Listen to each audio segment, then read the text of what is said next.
Shorty. Hi, Shorty. Fingers crossed, StreamYard's being a little bitch tonight, apparently. Very frustrating when we're professionals here. I'm fucking professional. She's a fucking professional. No, goddamn it. Miss Shorty, you're muted. Miss Shorty, you're muted. Fuck, I was.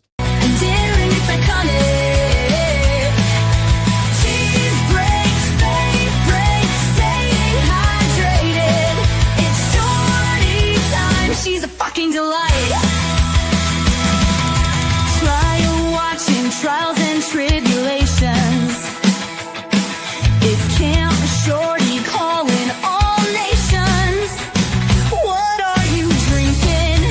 Shall we skip this part? Left or right-handed? Shit, she slid it to the start.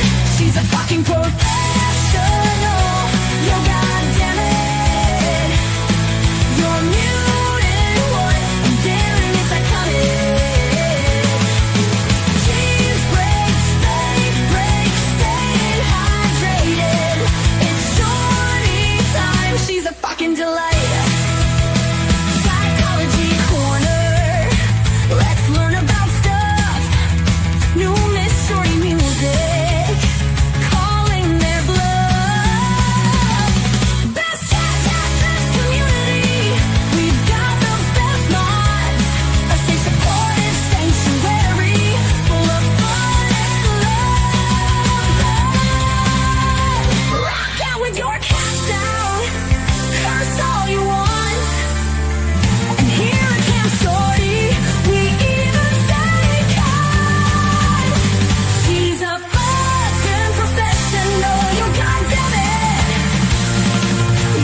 Oh, where does she get her merch from?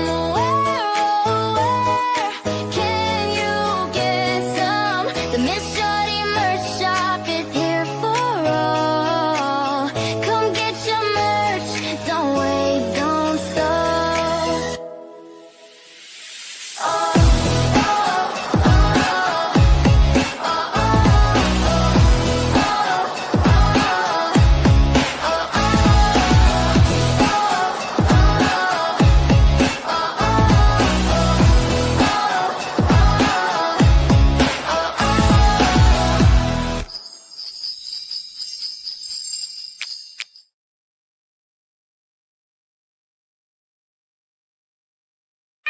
Hi! I forgot to put myself on the stage. Hi, Shorties. It's like, hi, good to see you. It's on that Shorty New Year, Shorty New Year. Come along to Camp Shorty. It's a Miss Shorty New Year, it's Shorty New Year.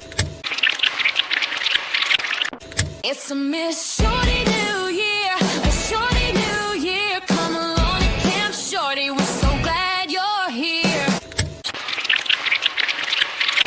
It's a Miss Shorty New Year, a Shorty New Year. It's a Miss Shorty New Year, a Shorty New Year. Come along to Camp Shorty, we're so glad you're here.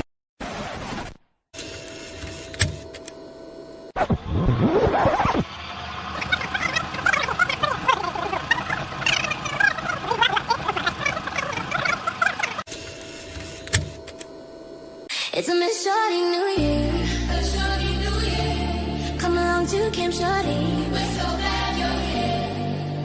Camp Shorty is where you will find family. Our beautiful minds will greet you with glee. At Camp Shorty, you can shine and shine bright because Miss Shorty, camp leader, is a fucking delight. It's a Miss Shorty New Year, a Shorty New Year. Come along to Camp Shorty, so glad you're here. It's a Miss Shorty New Year, a Shorty New Year. Come along to Camp Shorty, so glad you're here. Your opinions are valid, you can fly like a bird. With your comments on screen, you will always be heard. It's the best chat on YouTube, you can cuss all you want. And here at Camp Shorty, we even say cunt. It's a Miss Shorty New Year, a Shorty New Year. Come along to Camp Shorty, so glad you're here. It's a Miss Shorty New Year, a Shorty New Year. Come along to Camp Shorty, so glad you're here. Let your raw cats be free, so liberating. We stay on topic, although occasionally things get a bit feral, but it's clear to see. It's a Miss Shorty New Year, a Shorty New Year. Come along to Camp Shorty, so glad you're here. It's a Miss Shorty New Year, a Shorty New Year. Come along to Camp Shorty, so glad you're here. It's a Miss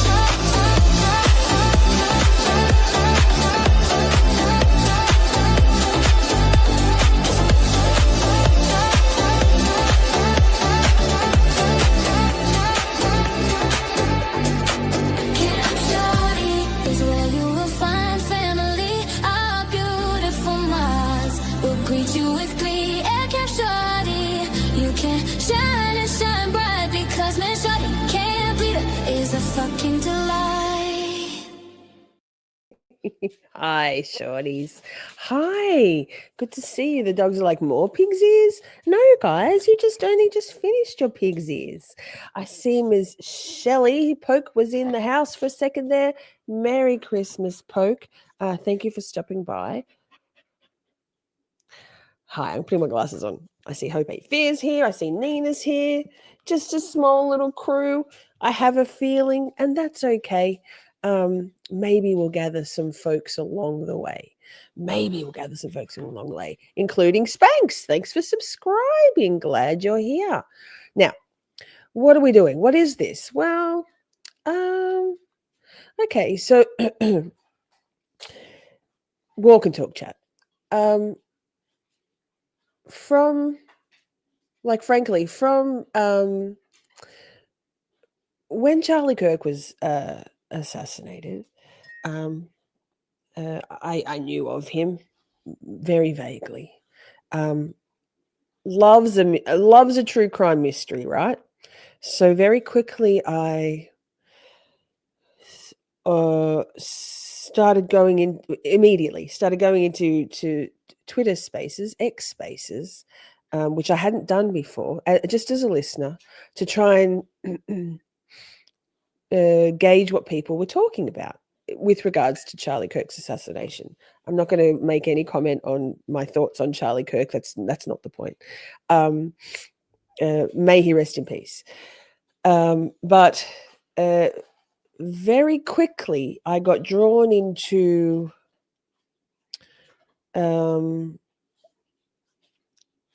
yes, sometimes it is quiet. Very quickly, well, you never know, we might gather some people along the way.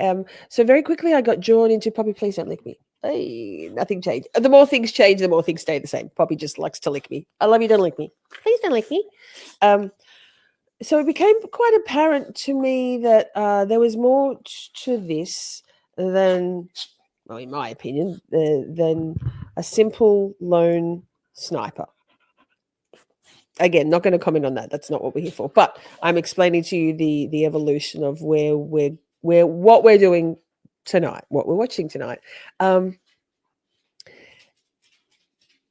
It sent me down a rabbit hole that I have not wanted to, nor have I climbed out of since. As far as Holly, sorry, my glasses are terrible. They look cute, but I can't see for shit. as far as, I don't know, geopolitics, what's going on in the world. And I've always been someone who's leaned towards conspiracy theories. And the more I learn, the more I'm discovering that that gut intuition, that instinct, that mildly conspiratorial leaning, perhaps was less theoretical and more factual. So you wouldn't have seen me around on the YouTube streets at all anywhere. I took some time off, as you know, from streaming. I took time off from work um, to try and work out what I'm doing. Uh, Holly, I love you. There's no need for that, but thank you so much, girl. Merry Christmas to you. We've got to play things. Wait. Also, if you missed the last stream, if you came, it was a 45-minute stream. Go and check it out. The cookbook is live. Camp Shorty Hotbox. Ms. What the Fuck is a fucking legend. It's amazing. I can't wait to cook some of the things in the cookbook as well. Love it. But wait. I'll take any motherfucker's money if he giving it away. Shit.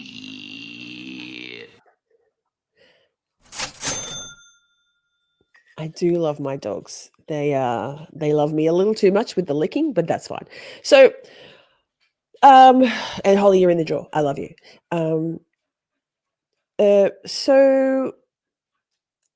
So I've been spending all of my waking hours trying to get to the bottom of things. This is an impossible mission. But along the way, I have sort of cemented myself happily in a community of people that I guess we're called the truth community. I'm a little nobody in that community, but I have learned a lot, and it's been bugging me as to how I could share this journey with you, my beautiful shorties, without making you think that I'm a fucking kook. Because I'm not. You guys trust me, right? Nothing's changed in my mental health. I haven't had some sort of nervous breakdown or some sort of psychotic break. Okay. So one of my very good friends, Hader, who's a very intelligent person, very well read, and who has a YouTube channel. He puts together documentaries, not a live streamer, not a streamer. And he shared with me his channel, and I was like, I love this. I'm going to start on one particular playlist called The Zionist Project. And the second part 2, goes into quite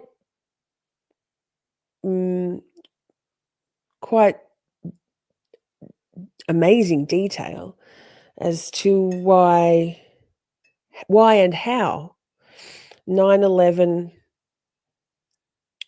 isn't what has been presented to us, and which is the perfect, I think, cracking open of the door for you all, my beautiful shorties, as to the journey I've been on, as far as understanding that we've been lied to about everything forever and ever. Amen. And it's been a very lonely journey. I feel this heavy weight. Mr. Meat Hook, hello. It's good to see you. I love it. Thank you for telling me, because these new at handles and shit, I don't know. Thank you. Good to see you. So because once you, once you start to notice things, it's impossible to go back to not noticing.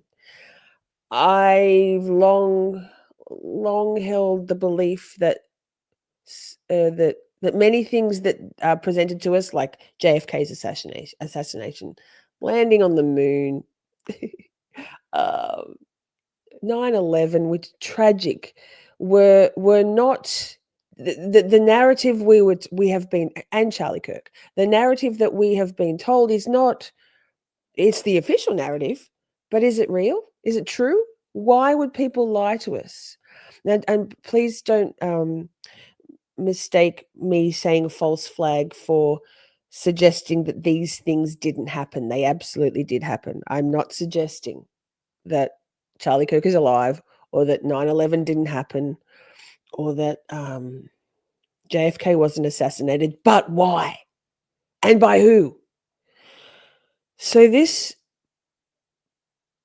and frankly, I've copped a lot of shit. Not a lot, some shit, and some unfollows, which is fine. What just happened there? Wait, some unfollows on. Oh my goodness! Oh my goodness!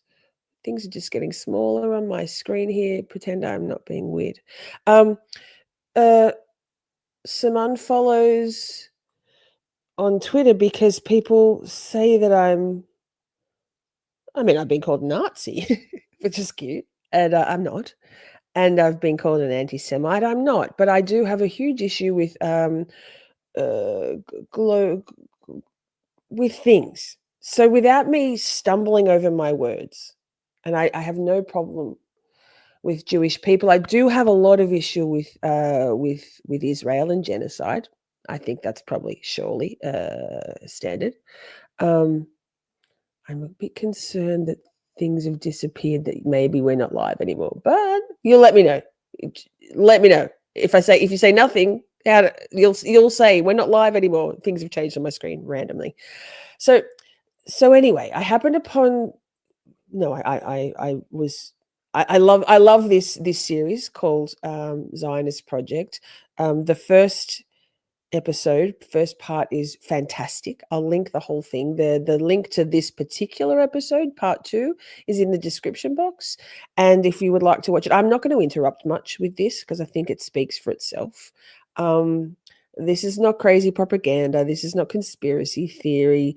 This is just facts that have been gathered into a documentary format that most of us haven't, other than colors, high colors, drawn any conclusions from or pieced them together. And I just think it's an hour and a half long thing. Where did this go? Why? Okay.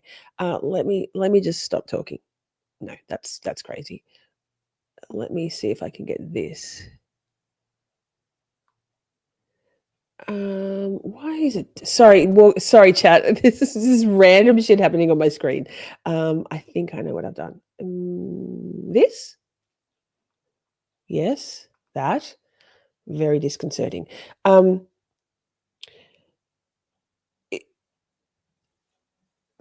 not. Without further ado, this is part 2 of Zionist Project. I think we can all agree that any form of supremacy is not ideal, not in the best interests of humanity. And I'm all about humanity continuing to thrive and not whatever the fuck is happening with us right now in the world. That's all. Let's go.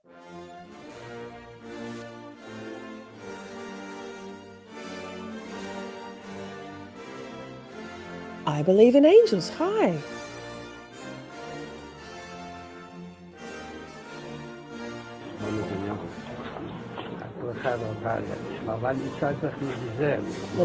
I'll move myself around.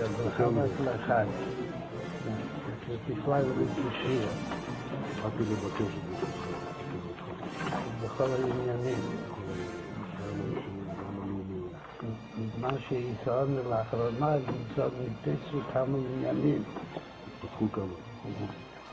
מה שרואה עוד, וגם משהו שעדיין משאיר ליבו. אז הייתה משהו למה ידיעתו. הכנראה שהיא מספיק, כאילו שהיום כבר כמה שעות בגיל עדיין ליבו. אבל יש עוד כמה שעות, אבל יש משתדלים גם היום, בבשורות טובות. בשמחה וטוב לראות. כדי שחסידים מקפידים שכל ימנים ימצאו שמחה. בשורות טובות, הצלחה רבה.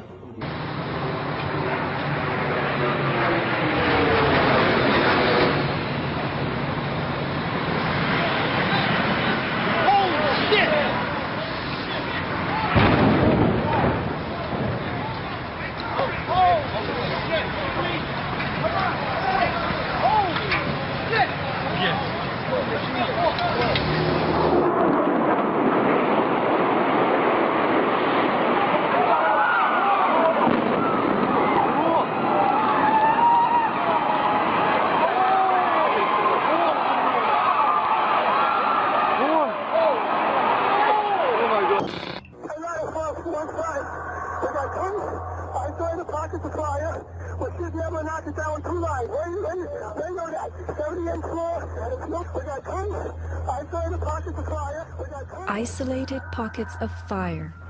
2 water lines to knock them down. FEMA's executive summary relays that much of the fuel in the planes, jet-grade kerosene, was consumed by the initial fireballs and the following few minutes of fire. The Twin Towers were composed of 200,000 tons of steel and 425,000 cubic yards of concrete. The core of each tower was a rectangular pillar 87 by 133 feet, comprised of 47 steel box columns ranging from 36 by 16 to 52 by 22 inches.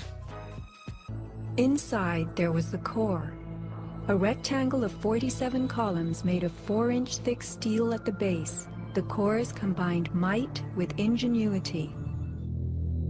In October of 2001, Scientific American told us that they just don't build them as tough as the World Trade Center. Hayaka. The story we were told. This rock-like steel grid gave way because fire warped the trusses, causing the bolts to fail. As the trusses sagged and fell, the floors dropped with them. In its 2002 documentary, Why the Towers Fell, PBS creates a video model. Once the trusses fail, the floors they were holding cascade down with a force too great to be withstood. The result is what's called a progressive collapse, as each floor pancakes down onto the one below. What remains standing? The tall, indestructible core. Why does PBS fail to explain the complete disappearance of the Twin Towers cores?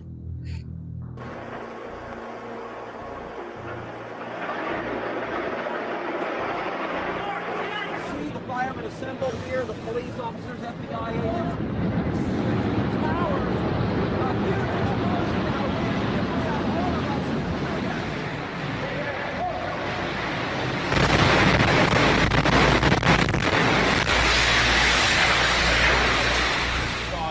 of us. Floor by floor, instead of popping out. It was if they had detonated. As if they were planned to take down a building. Boom, boom, boom, boom, boom, boom, boom. All the way down. Chief Albert Turry told me that there was another explosion which took place. So according to his theory, he thinks that there were actually devices that were planted in the building. The U.S. and how operatives were directed to carry them out. That is valuable information for those of us who have the responsibility to protect the American people. He told us the operatives had been instructed to ensure that the explosives went off at a point that was high enough to prevent people trapped above from escaping. That the explosives went off at a point that was high enough to prevent people trapped above from escaping. Oh my God! That was a bomb that did that. Oh, fuck! Look at that! That was a fucking bomb that did that. There's no goddamn way that could have happened. The entire top of the building just blew up. The second explosion and another explosion. We have a report now of a fourth explosion at the Trade Center. There has just been a huge explosion. We heard a very loud blast, an explosion. Not clear now is why this explosion took place. When I was coming through the doors on the other side of the Trade Center, either they blew the lobby up or something, because it blew the glass out of the doors and knocked us all down. This is actually, we believe, debris from one of the planes that hit one of the towers on the World Trade Center. The FBI is here, as you can see. They had roped this area off. They were taking photographs and securing this area just prior to that huge explosion that we all heard and felt. Who was behind the terror attacks? Larry Silverstein became landlord on July 24th, less than 2 months before the attack. He then had control of the maintenance and security departments, and he began to replace security personnel. Silverstein brought Frank Lowy into the deal to become landlord of the underground shopping mall. Lowy is a billionaire who owns shopping malls in several nations. After the towers disintegrated, Silverstein demanded insurance companies pay him twice what the policy stated, on the grounds that each tower underwent separate attacks. Hi, Micah. So the point of this stream is what exactly? I did go into that in my intro, but here we are. I will give you the too long don't read. So the point of this stream is to perhaps make some help you, my beautiful community, perhaps open your mind to perhaps there being more to the narratives we've been told about things, monumental events in our history than those official narratives.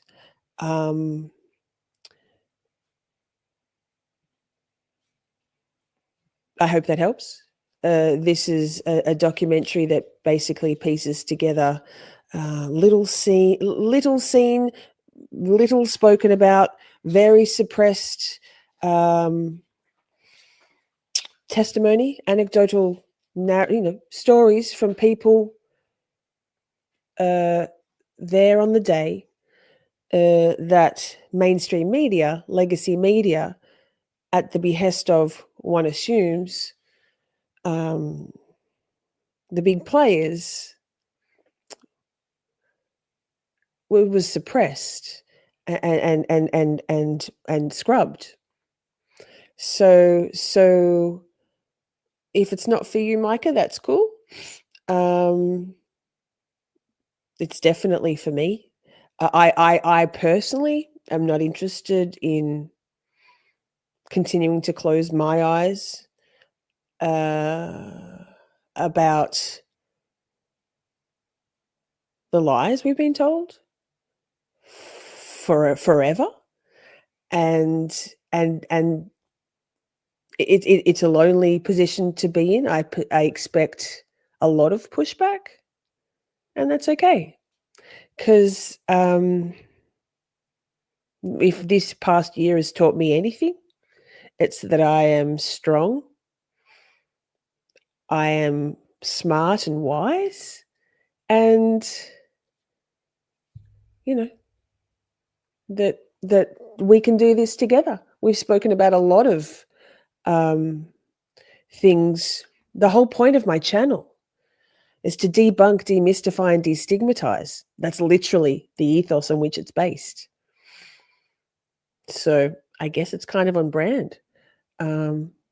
Thank you, Nina. Nina says, living open-minded is such a good reminder. Even if I don't believe in a person's theory, it's invaluable to know what other people believe and base their behavior around. Absolutely.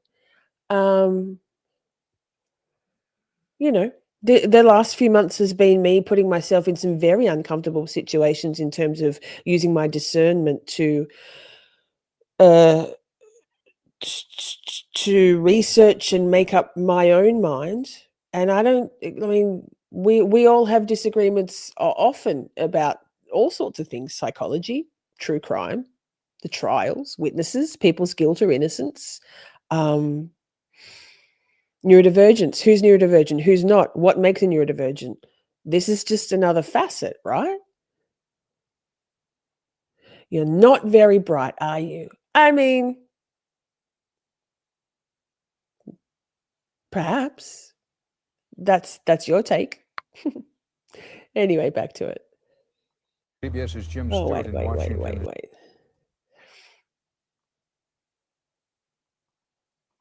Has been tracking events all day and has the latest, Jim. We're told rescue workers have recovered a passport in the debris. It belonged to one of the dead hijackers. Another development on Saturday, New York officials revealed at a news conference here in the city that a hijacker's passport was found blocks from the World Trade Center crash site, if you can believe that. Not far from here, a passerby found the passport of one of the hijackers. Evidence this disaster scene is also a crime scene. These passports are so magical and so wonderful that, like Gollum's ring, they call to you. They call to who they want to find them, but not any normal mortal. No. The ring calls out only to FBI agents. So the magical Thor's hammer material passports go out of the building, down to the ground, and then once they're on the ground in feet of dust and millions of papers everywhere, the FBI that day finds not one but two of the shards of Thor's hammer. And again, it calls out to them psychically, and they go to it and they have it. The 9/11 Commission says the CVRs and FDRs from American 11 and United 175 were not It's found. all good, Simi. Yet, the FBI claims to have found Taken care passports of. Tom Al-Sakami, which managed to fly out of his pocket, through the explosion, and onto the streets of Manhattan below. No, he's not. So, 4 different black... Micah, he's not a serious person. Strongly agree. He's absolutely controlled opposition. We're watching this. Okay, it's a documentary. It's just open your mind. Open your mind. boxes, made from the most resilient materials known to man, were destroyed. Yet, a passport, made from a fragile material known as paper, managed to survive? Who writes this stuff?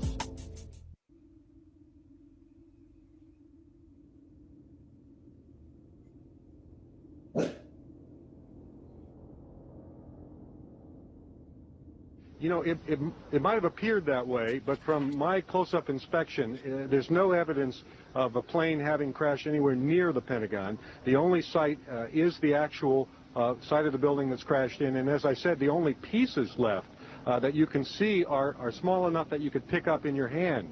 There are no large tail sections, wing sections, a fuselage, nothing like that anywhere around, which would indicate that the entire plane crashed into the side of the Pentagon.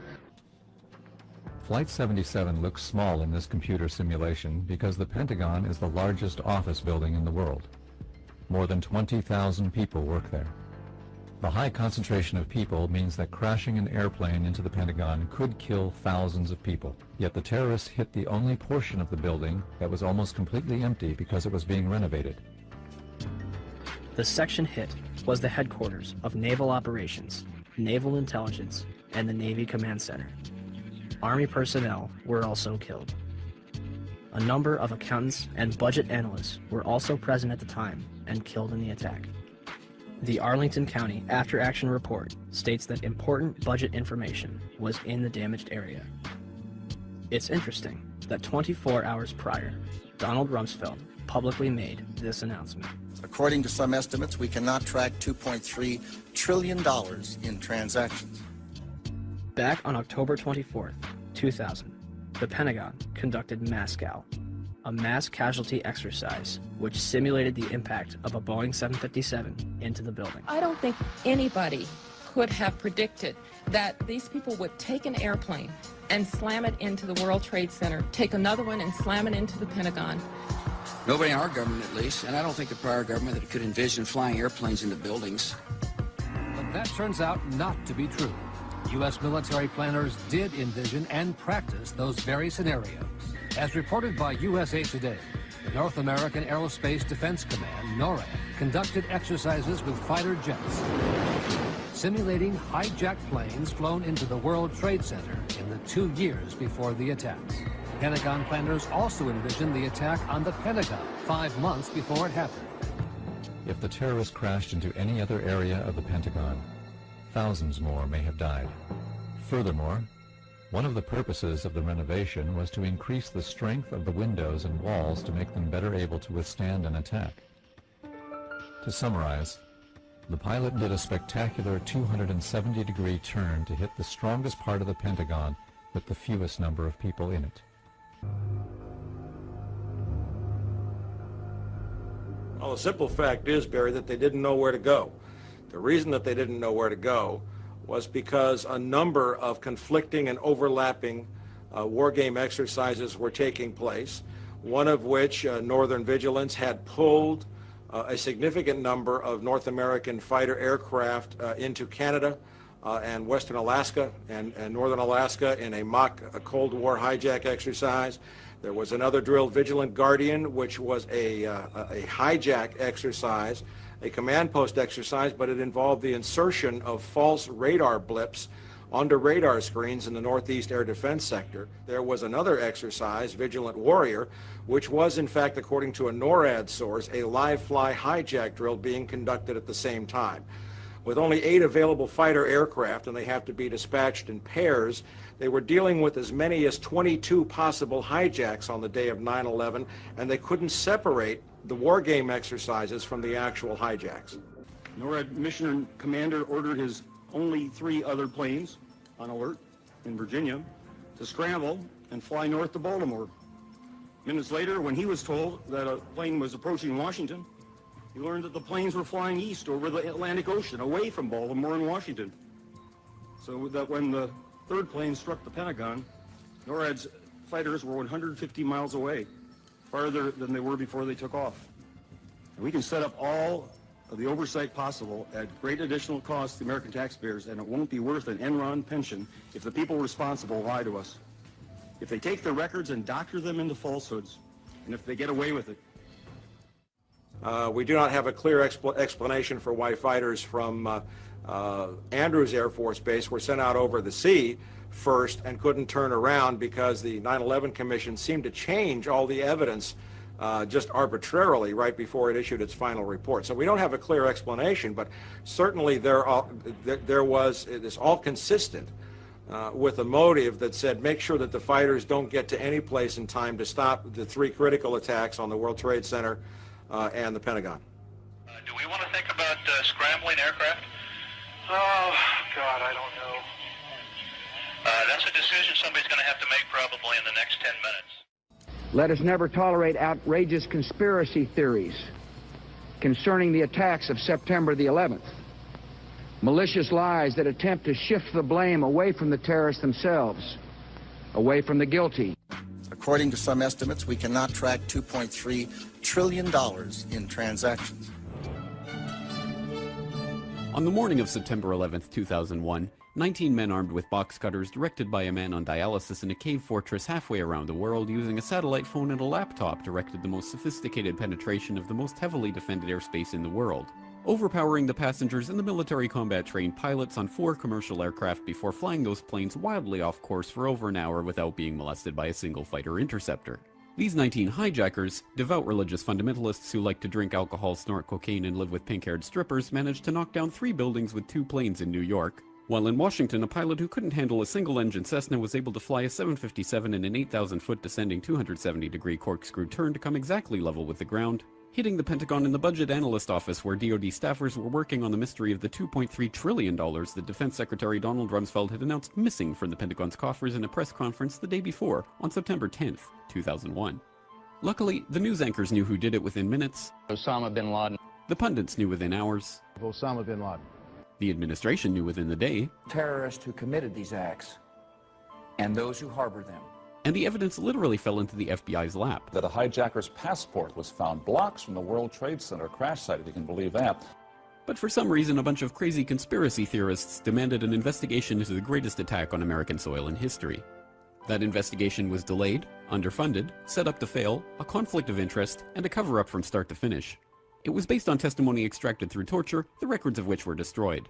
It failed to mention the existence of WTC-7, Able Danger, P-TECH, Sibel Edmonds, OBL and the CIA, and the drills of hijacked aircraft being flown into buildings that were being simulated at the precise same time that those events were actually happening. It was lied to by the Pentagon, the CIA, the Bush administration, and as for Bush and Cheney, well, no one knows what they told it because they testified in secret, off the record, not under oath, and behind closed doors. Nobody in our government, at least, and I don't think the prior government that could envision flying airplanes into buildings. Except the Pentagon, FEMA, NORAD, and the NRO. The DIA destroyed 2.5 terabytes of data on Able Danger, but that's okay because it probably wasn't important. NIST has classified the data that they used for their model of WTC-7's collapse, but that's okay because knowing how they made their model of the collapse would jeopardize public safety. Osama bin Laden lived in a cave fortress in the hills of Afghanistan, but somehow got away. Then he was hiding out in Tora Bora, but somehow got away. Then he lived in Abbottabad for years, taunting the most comprehensive intelligence dragnet employing the most sophisticated technology in the history of the world for a decade, releasing video after video with complete impunity and getting younger and younger as he did so, before finally being found in a daring SEAL team raid which wasn't recorded on video, in which he didn't resist or use his wife as a human shield, and in which these crack special forces operatives panicked and killed this unarmed man, supposedly the best source of intelligence about those dastardly terrorists on the entire planet. Then they dumped his body in the ocean before telling anyone about it. Then a couple dozen of that team's members died in a helicopter crash in Afghanistan. If you have any questions about this story, you are a paranoid, tinfoil, dog-abusing baby hater and will be reviled by everyone. If you love your country, you will never ever express doubts about any part of this story to anyone. Ever. This has been a public service announcement by the Friends of the FBI, CIA, NSA, DIA, SEC, MSM, White House, NIST, and the 9/11 Commission. Because ignorance is strength. This is a bomb. This is a fuse. A red line should be drawn right here. Before Iran completes the second stage of nuclear enrichment necessary to make a bomb. That Israelis who worked at the World Trade Center were warned by the Israeli government to take the day off on 9/11. And also the alleged art student spying, which was rounded up in 2002. And they, again, were supposedly Israeli Mossad agents. Now, both of these spirings weren't prosecuted. And in fact, the stories have been quietly removed from things like Fox News websites and things. And the spies, or alleged spies, were just quietly deported back to Israel. My binoculars, and I could see the towers from my window. And this is where I'm looking. And all of a sudden, down there, I see this van parked, and I see 3 guys on top of the van, and I could see that they were like happy. They didn't look shocked to me. They didn't look shocked. The FBI has now put out a nationwide APB, all points bulletin, for a white Chevy van with New Jersey registration. Written on the back is Urban Moving Systems. Apparently there are 3 male occupants. Let's repeat that. The FBI has now put out an APB, an all points bulletin nationwide. They're looking for a white Chevy van with New Jersey registration, and written on the back of the white van are the words Urban Moving System. Apparently this van is carrying 3 male occupants. Obviously, if you see this van, you're asked to contact the FBI immediately. 6 hours after the attack, the van was stopped at a roadblock by patrolman Scott DiCarlo. We were asked to detain the van and the passengers. They were just removed from the vehicle, patted down for safety precaution, and detained. 911 call at 410 Park. I think once the FBI arrived, one of them stated that they were on our side. There's something to that effect. The mood was confusion. As people were driving by, they were screaming all sorts of excerpts. Profanity, things to that effect. Nothing that I'd care to repeat. 3-1 Dave, they're in service.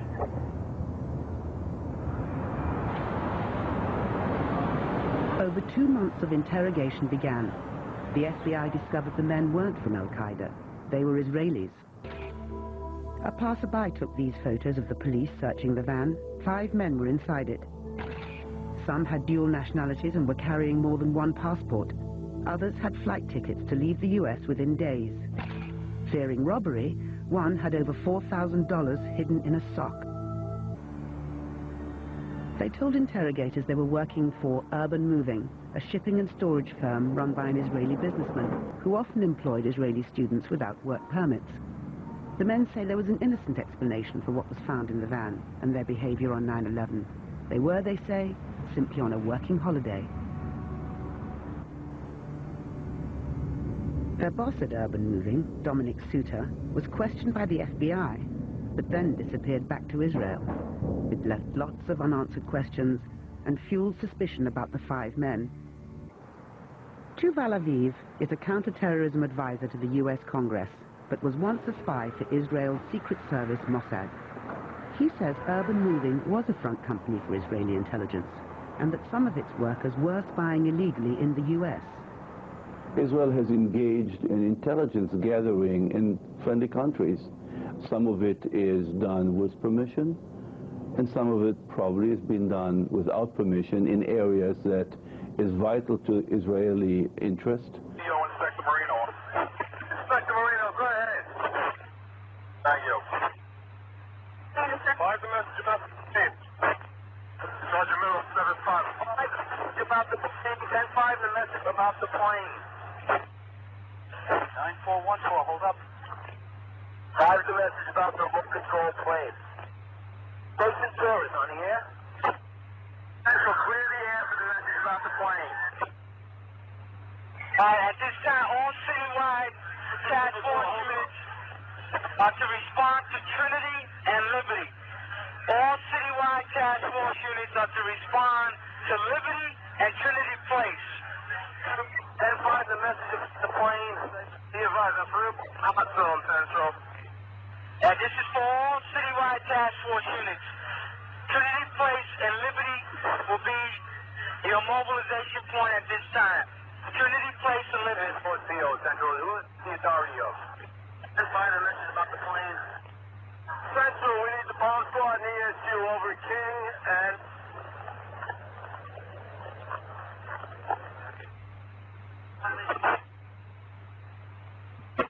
Sergeant, last message. All units. Hello, Jameson on here. 915, you on? Anybody advise the 10 stations operators? Bobby. Negative. Give an update on the plane. Central, I got a message on that plane. It's a big truck with a mural painted of an airplane diving into New York City and exploding. I don't know what's in the truck. The truck is in between 6th and 7th on King Street. All right, 10-4, I'll send the issue in the bomb squad there for Westgate. The board? Direct message? That's fine. With a mural painted airplane diving into New York, blowing up. 2 men got out of the truck, ran away from it. We got those 2 under.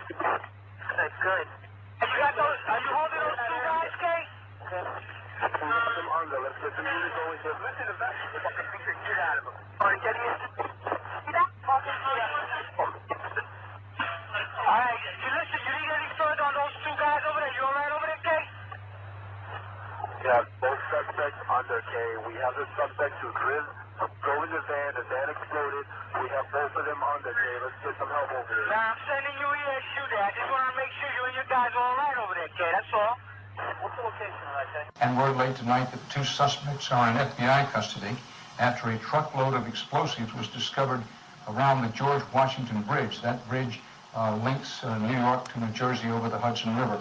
Whether the discovery of those explosives has anything to do with other events today is unclear, but the FBI has 2 suspects in hand, said the truck load of explosives, enough explosives were in the truck to do great damage to the George Washington Bridge.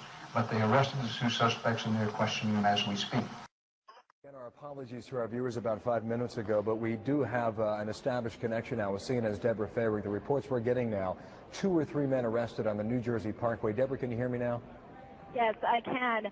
That is the information that I'm getting from 2 sources, that there was a van either on the New Jersey Turnpike or the Garden State Parkway, and that it was near the George Washington Bridge. There were 2 or 3 men who were in the van. The van was pulled over. It is not clear why the van was pulled over, but when it was, law enforcers found tons of explosives inside of the van. That is right now all I'm hearing, but again, 2 to 3 people in custody, and we are trying to get more information on that right now. Deborah, I don't mean to put you on the spot here. Do you know where on the Jersey Turnpike this was? How far from New York City?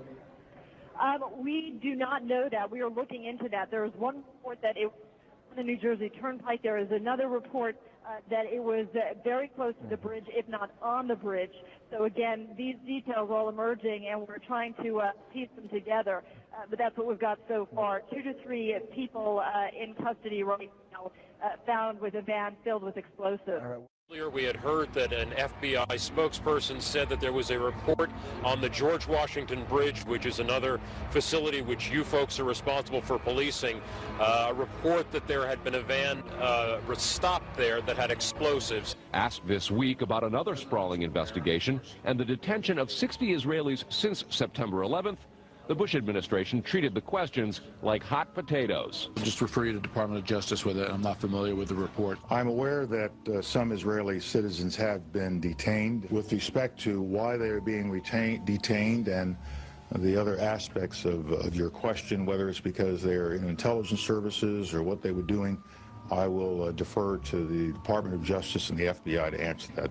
On March 6, 2002, a draft report from the DEA said it may well be an organized intelligence gathering activity. Despite all of this, all the Israelis were let go without any espionage charges being filed. Fox News anchors Britt Hume and Carl Cameron would do a 4-part investigation into these allegations in December of 2001 and yield stunning results. It has been more than 16 years since a civilian working for the Navy was charged with passing secrets to Israel. Jonathan Pollard pled guilty. Pause. I'll be pausing very minimally. But yeah, some of this stuff's pretty confronting, huh? Suppressed by mainstream media because, I don't know, you make up your own mind. A conspiracy to commit espionage and is serving a life sentence. At first, Israeli leaders claimed Pollard was part of a rogue operation, but later took responsibility for his work. Now, Fox News has learned some U.S. investigators believe that there are Israelis again very much engaged in spying in and on the U.S. Since September 11th, more than 60 Israelis have been arrested or detained, either under the new Patriot anti-terrorism law or for immigration violations. A handful of active Israeli military were among those detained, according to investigators, who say some of the detainees also failed polygraph questions when asked about alleged surveillance activities against and in the United States. Investigators suspect that the Israelis may have gathered intelligence about the attacks in advance and not shared it. A highly placed investigator said there are, quote, tie-ins. But when asked for details, he flatly refused to describe them, saying, quote, evidence linking these Israelis to 911 is classified. I cannot tell you about evidence that has been gathered. It's classified information. Now, when the FBI investigated, it quickly unraveled to be the largest foreign spy ring ever uncovered inside the United States, the largest. Even the Soviet Union had not been spying on the United States as much as Israel has been doing. So the FBI started to round up these spies. They started to arrest them very quietly, and they were about halfway through this process of rounding up this spy ring when 9/11 happened. Numerous classified documents obtained by Fox News indicate that even prior to September 11th, as many as 140 other Israelis had been detained or arrested in a secretive and sprawling investigation into suspected espionage by Israelis in the United States. Investigators from numerous government agencies are part of a working group that's been compiling evidence since the mid-90s. These documents detail hundreds of incidents in cities and towns across the country that investigators say, quote, may well be an organized intelligence gathering activity. The first part of the investigation focuses on Israelis who say they are art students from the University of Jerusalem and Bezalel Academy. Documents say they, quote, targeted and penetrated military bases, the DEA, FBI, and dozens of other government facilities, and even secret offices and unlisted private homes of law enforcement and intelligence personnel. The majority of those questioned, quote, stated they served in military intelligence, electronic surveillance intercept, and or explosive ordnance units. A General Accounting Office investigation referred to Israel as Country A and said, quote, according to a U.S. intelligence agency, the government of Country A conducts the most aggressive espionage operation against the U.S. of any U.S. ally. The document concludes, quote, Israel possesses the resources and technical capability to achieve its collection objectives. What about this question of advanced knowledge of what was going to happen on 9/11? How clear are investigators that some Israeli agents may have known something? Well, it's very explosive information, obviously, and there's a great deal of evidence that they say they have collected, none of it necessarily conclusive. It's more when they put it all together. A bigger question, they say, is how could they not have known? Almost a direct quote, Britt. It is now apparent that this intelligence ring was inside the U.S., had prior knowledge of 9/11, and had a classified role in 9/11, which officials refused to discuss. It was also able to penetrate U.S. intelligence agencies and secret offices. yet all were released. The men who were detained due to the report they were taping the first plane crash and then celebrating and joking about it actually went on television and admitted it was their job to record the attack.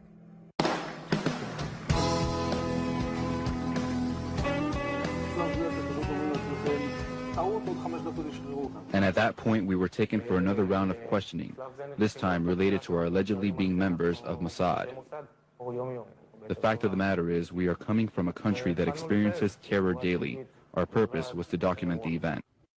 Our purpose was to document the event. I'm Leanne McAdoo with Infowars.com, reporting here from Times Square. I am standing next to Rudy Dent. He's a 32-year veteran of the New York City Fire Department. He's worked as well with the New York City Police Department. And you retired right after 9/11. He was there on 9/11. He saw World Trade Center Tower 7 come down. Rudy, tell us about what happened that day. Well, I was off that day, and I received a call at home, and I got to see both buildings come down on TV. I jumped on my motorcycle. I did about 120 miles an hour across the Tappan Zee. I reported to my firehouse, and then I got my gear. A bunch of us got together. We commandeered a mail truck, and we made our way down to the site.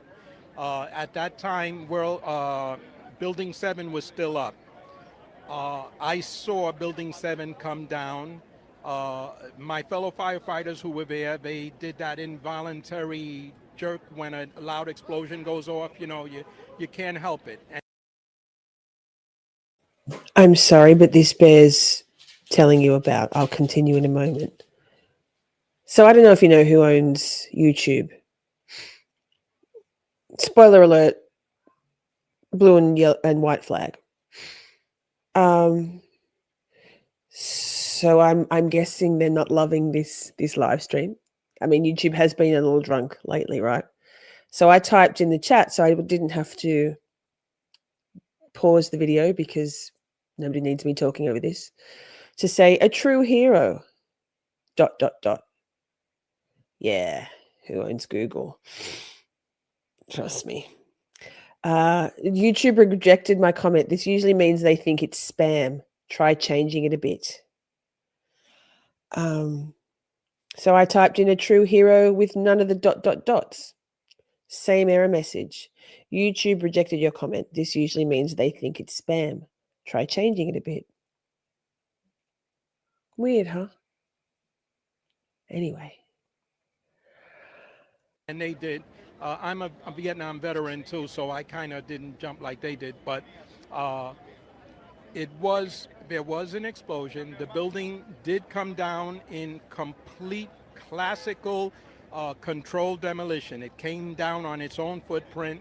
There's no question about that. As a matter of fact, Richard Gage from Architects and Engineers has completely handled that from his area of expertise. Okay. Now we heard rumblings, things that the fire department was saying that they were overhearing Larry Silverstein talking to his insurance company of whether or not he should have the building pulled. I remember getting a call from the fire department commander telling me that they were not sure they were going to be able to contain the fire. And I said, you know, we've had such terrible loss of life. Maybe the smartest thing to do is pull it. And they made that decision to pull, and then we watched the building collapse.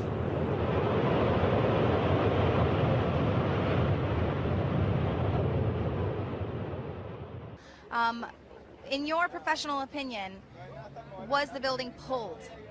Well, let me say this. In the New York City Fire Department, as I said, I had 32 years there. I was a chauffeur, and I was also a trained fire marshal. A fire marshal is considered an expert witness in court. He's like a forensic detective. He has the power to administer the oath, take testimony, and issue a subpoena. That's a lot of power. And he's a highly trained investigative person in his area of expertise in arson. And we have no term that I know of that says pulling buildings. That's not our area of expertise. We've never done that. We don't do that. So for him to say that, I don't know where he pulled that out of, but it's just not part of our operations, okay? So the fire department doesn't have the training to pull a building, to demo a building like that. We're not trained to do that. We've never done that in my 32 years. I know of no evolution whatsoever that does that. And then talk to me a little bit, obviously, as a professional in the fire department for 30 plus years, they're saying that blaming it on office fires, just a few office fires. Well, if it wasn't so serious a situation, that would be completely laughable. That is ridiculous. First of all, our guys were up there. They were calling for additional hand lines to mop up the isolated pockets of fire. And let me just explain one thing. Never in the history of the world, never in the history of high-rise skyscrapers has ever a skyscraper ever come down because of fire. And I'm talking massive fire. And you know the reason why? Because fire does not burn by itself hot enough to compromise and melt steel. Redhead, yes, there's a lot. Once you open this rabbit hole, man, once you peep in, it's quite terrifying. No, I mean, I put it up on screen, but I momentarily, just because old habits die hard. But Simi quite easily typed what she wanted to type, which at Camp Shorty we have no censorship here, right? One would think that Simi's comment would have been spam, not me, but in terms of YouTube. I also tried to type on my YouTube, in the YouTube chat rather than on StreamYard, because I'm watching on StreamYard, the prompt to say thank you all for being here. It didn't even recognize me on my own channel. So the suppression of truth is rampant. But Redhead, I honestly, this is, if only you, Redhead, decide to do some more deep diving and delving and looking into the connections out of the handful of us that are here. My work here is done. Like, frankly, I mean, Micah, I think Micah's gone now, but Micah asked me what's the point of this live stream. Honestly, I feel a very heavy burden on my shoulders at the moment to try and save the world. I'm not being hyperbolic. And I figured that this is a story, an event, 9/11 is an event that we all were and continue to be horrified by. It's tragic.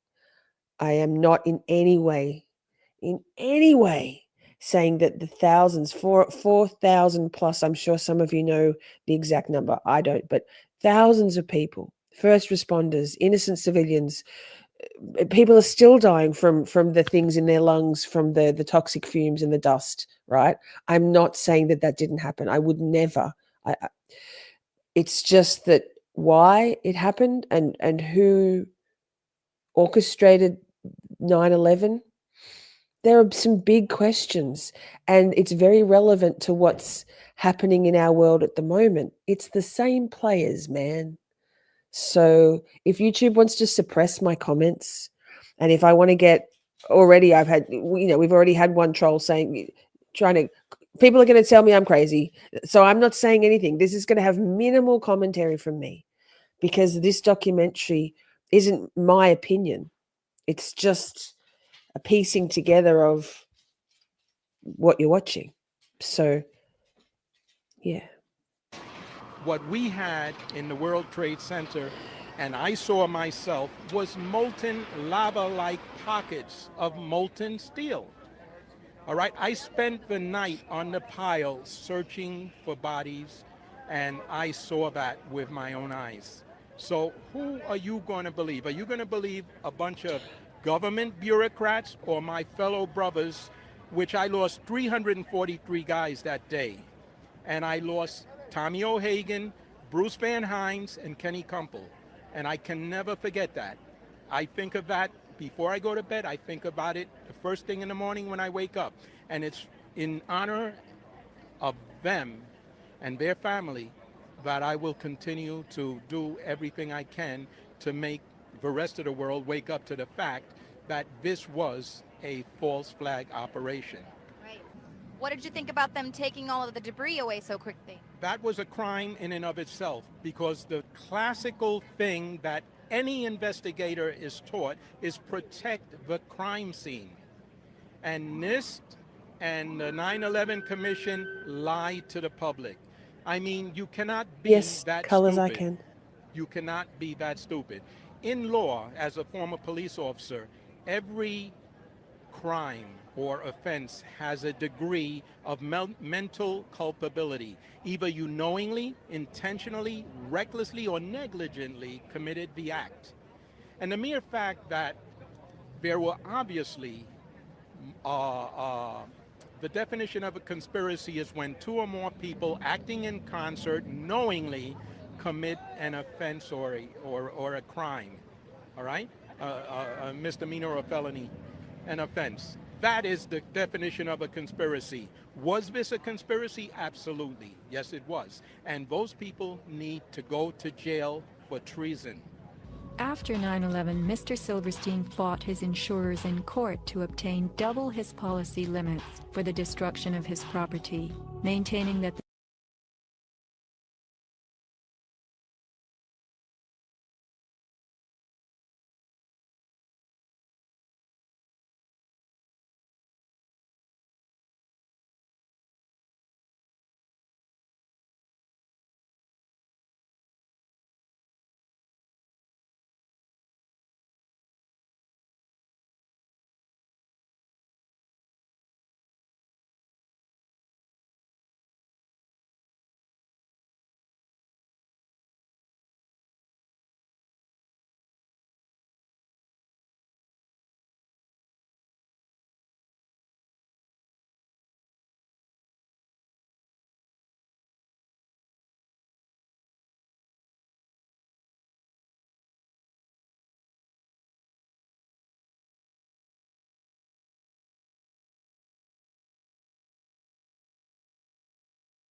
the double hijack. That is the definition of a conspiracy.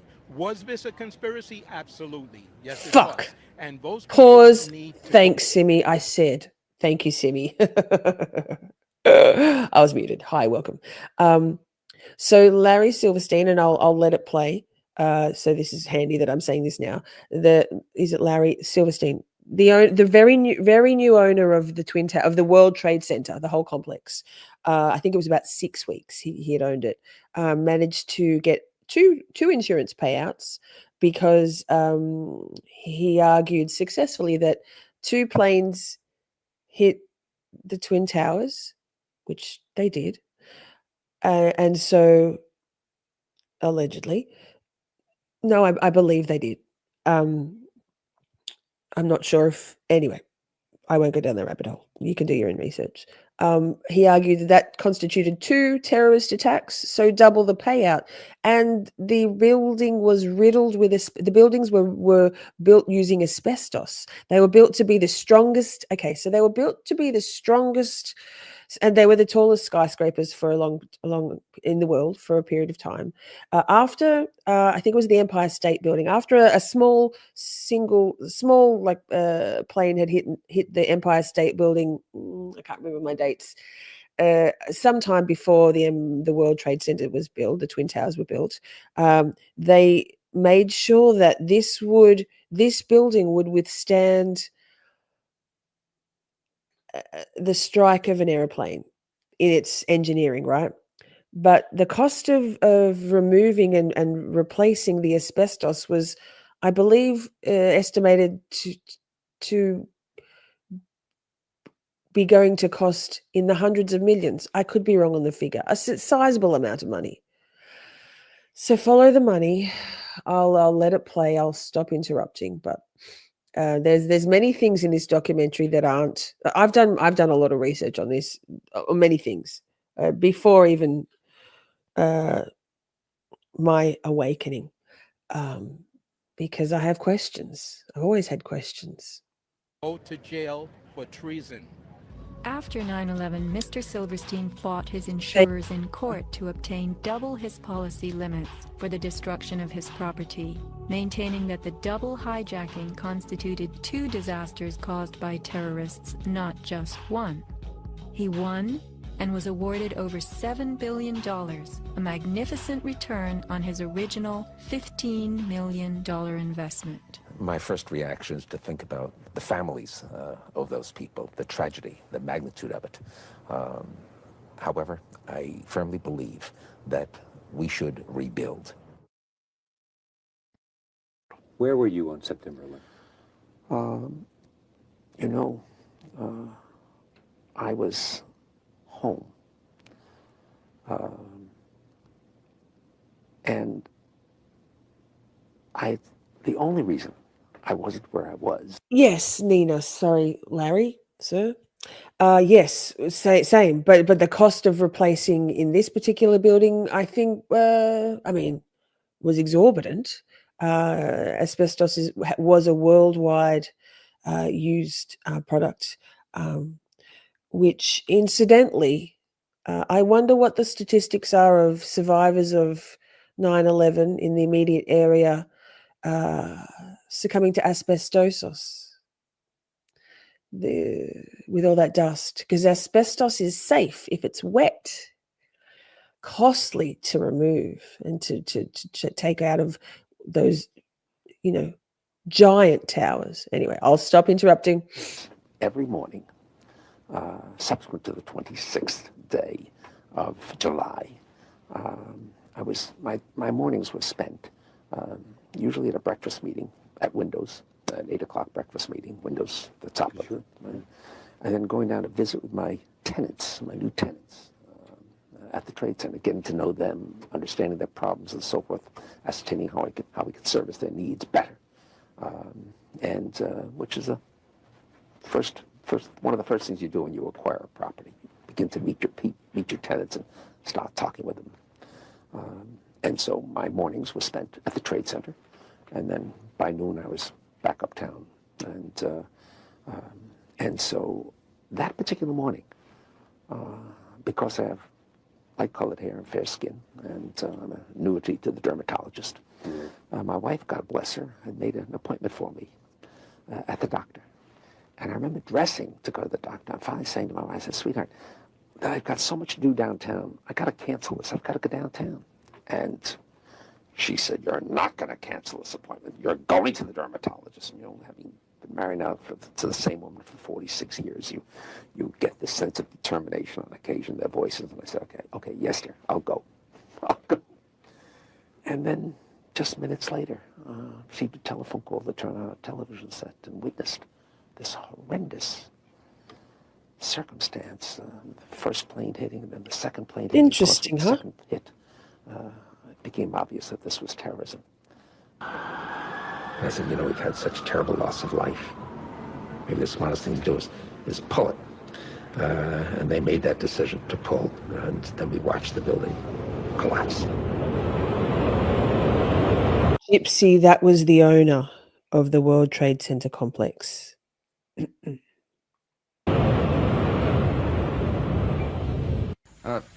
Stretch. Big stretch. I'm sorry. Mr. President.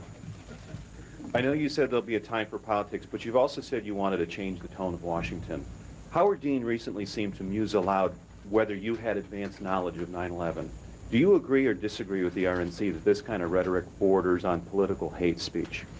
Yeah. Look, there's time for politics. And, you know, it's time for politics. And, it's an absurd insinuation. In that case, sir, can I follow up on something unrelated?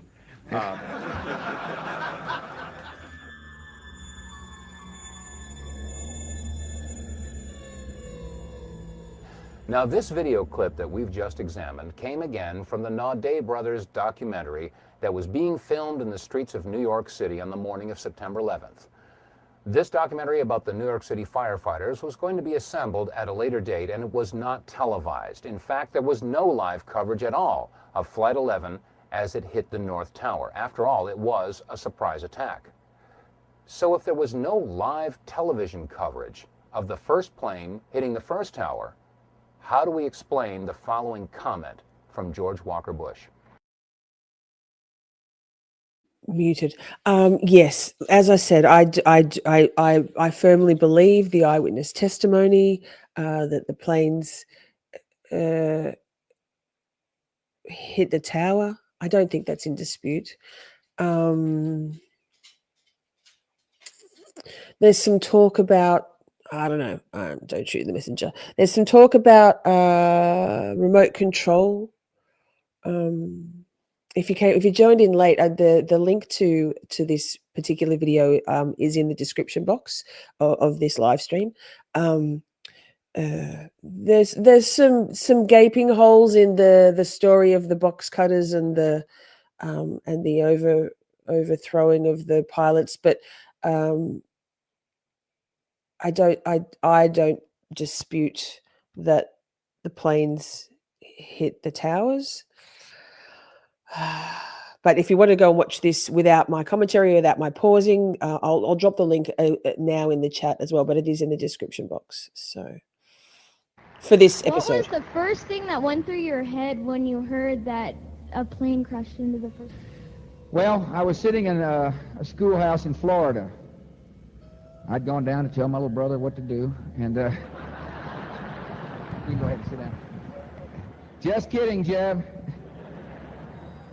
And it's the mother in me. Anyway, I was sitting there, and my chief of staff, well, first of all, when we walked in the classroom, I had seen this plane fly into the first building. There was a TV set on, and you know, I thought it was pilot error. Completely shocked. Unbelievable. Right, that's the view from the Palestinian side. Joining me now here in the BBC World studio is the former Israeli Prime Minister Ehud Barak, who's in London at the moment. Mr. Barak, welcome to BBC World. First, your reaction, having heard what's happened. At least 4 planes have been hijacked, and there may be more. The world will not be the same from today on. I don't know who is responsible. I believe we will know in 12 hours. Pause. Relevant pause. I was replying to Gypsy's comment. Did I hear 15 million correctly? So I said, Gypsy. So this is another comment that YouTube has blocked. Tell me how this is spam. Gypsy, correct. It was a white elephant. He made billions in the insurance payout only months later. YouTube rejected your comment. This usually means they think it's spam. Try changing it a bit.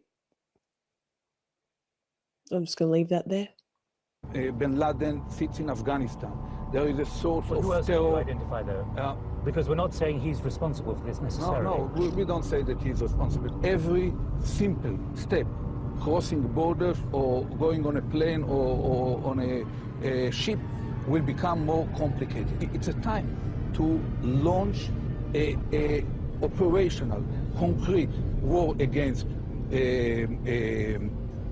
terror, even if it takes certain pains from the routine activities of our normal society. This is the time to deploy a globally concerted effort led by the United States, the UK, Europe, and Russia against all sources of terror. Consistently, along 6 or 10 years, Iran, Iraq, Libya, North Korea, this is the only way. Without this clarity of purpose, there will be no world order, no world order possible.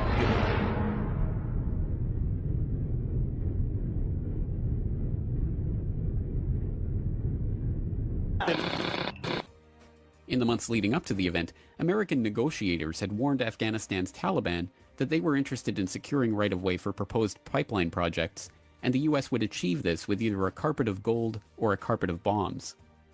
The Bush administration's first major national security directive, a full-scale battle plan for the invasion of Afghanistan, including command and control, air and ground forces, and logistics, was drafted and sitting on the president's desk to be signed off on September 4th, 2001, 7 days before the 9/11 attacks. the invasion proceeded as planned in October. If you take out Saddam's regime, I guarantee you that it will have enormous positive reverberations on the region. The reverberations of what happens with the collapse of Saddam's regime could very well create an implosion in a neighbor regime like Iran. Has reported Israel's former Prime Minister Benjamin Netanyahu has publicly said the September 11th attacks have been good for Israel. Netanyahu said, quote, "We're benefiting from one thing, and that is the attack on the Twin Towers and Pentagon and the American struggle in Iraq," end quote. It was one of the most audacious acts of terror the world had ever seen.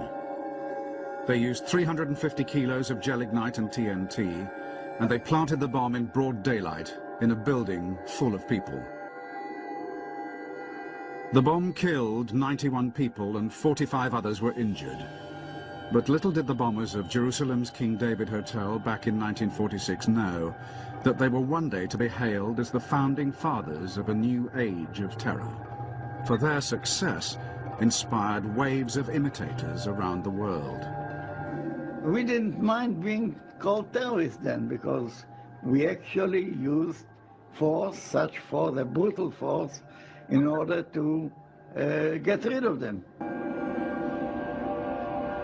This is the story of the birth of modern terrorism. So we're going to take a little side quest, which is very Camp Shorty, into the very beginning of what has become known as false flags. And again, I said this at the beginning, but if you're coming in later, false flag doesn't mean the event didn't occur necessarily, although there are false flags where the event didn't occur at all. And this isn't one of them. But attacks, terrorist attacks, whether they're on a grand scale, I use that word not as a positive thing, on such a massive scale as 9/11 Buster Police, or a much smaller scale, carried out by perhaps people you wouldn't expect, or players or contingent factions you wouldn't necessarily expect, perhaps carrying it out on horrifyingly their own people to manufacture some sort of outcome, some sort of agenda-driven outcome. So we're going to do a little bit of history. I don't know if you noticed, I've made a new logo. Buster, please. You don't need to go outside again. I've made a new logo to go with this new avenue where we're going to embark on occasionally on Camp Shorty, is Miss Shorty History Mystery, because holy shit. Anyway, I will let it play again. The activists who invented it, and of how it has been appropriated and dispersed around the globe.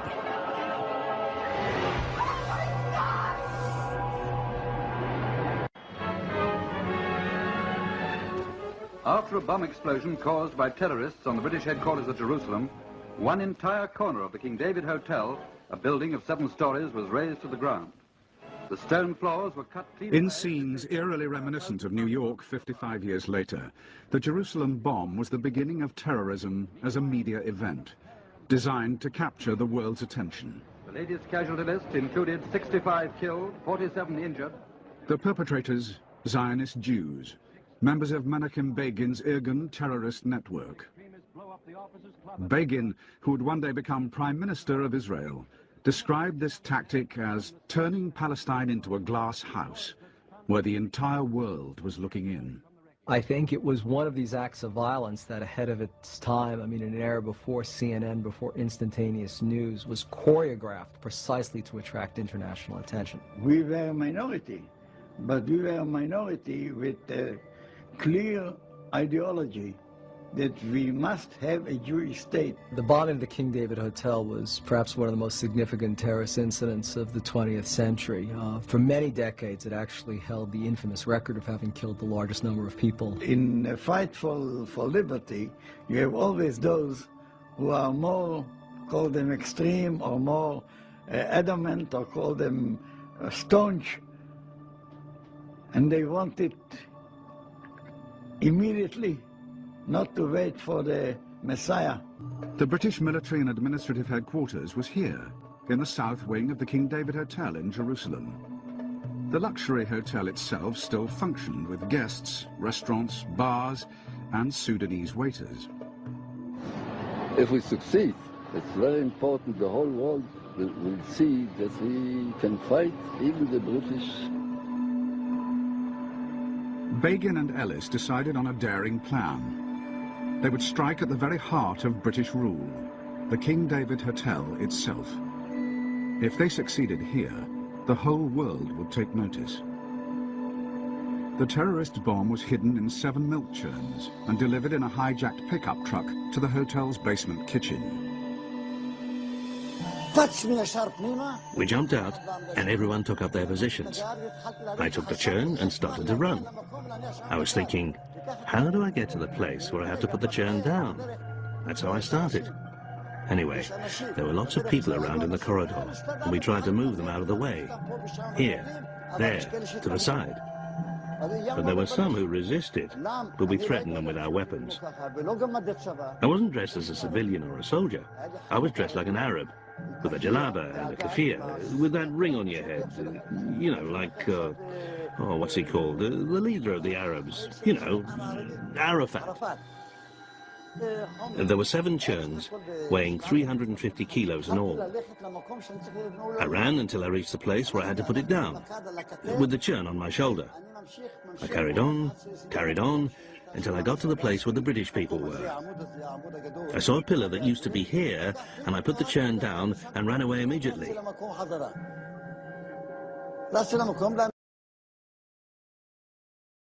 So this is wild. That redhead said, YouTube is definitely suppressing this.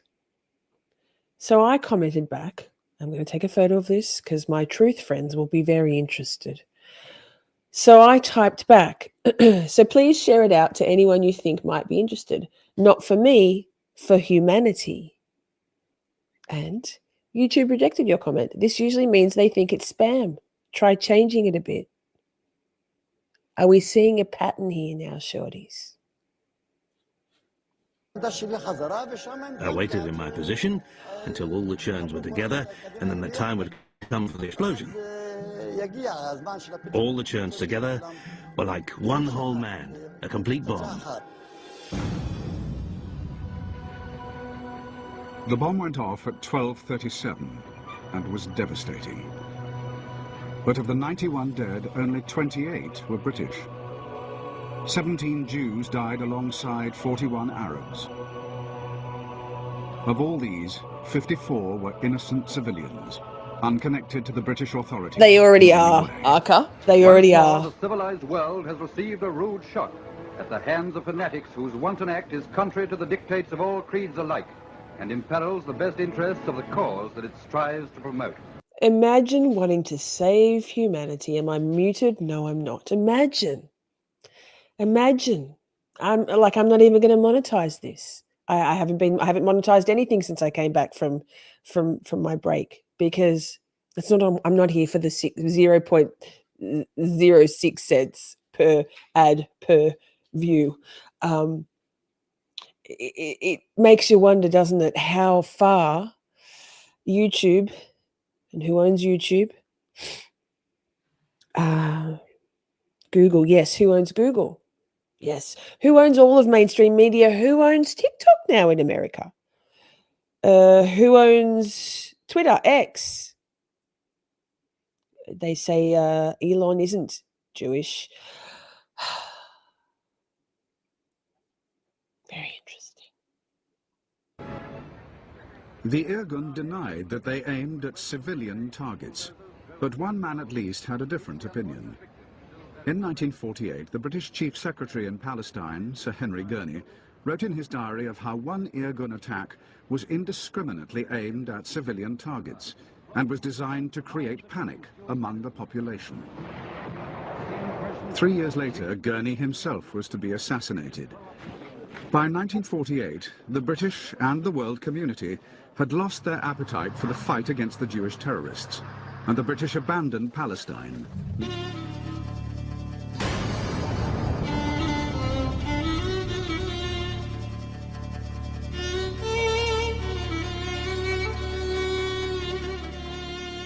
I was among the people that conquered Akko. We were walking around. We entered a flat. There was a pair of shoes of a small child, maybe 2 years old. They didn't have time to put on the shoes, so they left the shoes and they ran away. They left everything.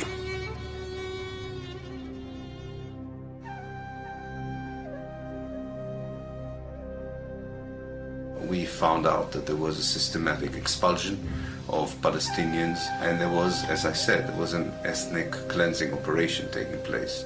The most infamous campaign was the massacre at the village of Deir Yassin, where over 100 men, women, and children were systematically murdered. هذا البيت كان متخبين فيه أنا وولادي وأخويا موسى. مكاليف أنا معيد أخوي موسى مشان نتونس بالله فيه. هذا البيت. أجوا قالوا لما كنا بالبيت كنا مش كسر ثبتنا الكنبلة وجينا صورت أنا وبنتي الصواب تمسح ولادي. وكان بعد ما راحت المراكة الحالة كانت تكسر الباب عليهم وطلعونا بدهم يقتلوا في مسادة وفي على وجهها يقتلوا تناولت 250 ليرة من عدة وقلت يا خواجة بس مشان الله الطالب انت ستكت لسه قال لي كتير انت كويس هات المصاري بارس اخوتي الحنو شو نسوي فيها اخوتي الحنو اجراك يا ويلي هي زبطتك على السلام تحرم وظلت العود احط لك الطموسات Villagers were expelled en masse, and massacres occurred in many places. Once Zionist troops occupied the village that resisted them, they would round up all the men according to lists the intelligence officers would provide. On the whim of the local commander, they would either shoot them or marched them away. The biggest expulsion and massacre happened in the city of Lid Ramle. 50,000 people were expelled from the city in a single day. 426 men, women, and children were killed by the Zionist forces. The general in charge of the occupation and expulsion of Lid Ramle was Yitzhak Rabin, who would later become Israel Prime Minister, serving 2 terms. Early June 1967. The 6-day war in the Middle East between Israel, Egypt, Jordan, and Syria is underway. A spy ship, very lightly armed, but bristling with antennae, steams into the Mediterranean to eavesdrop on the conflict.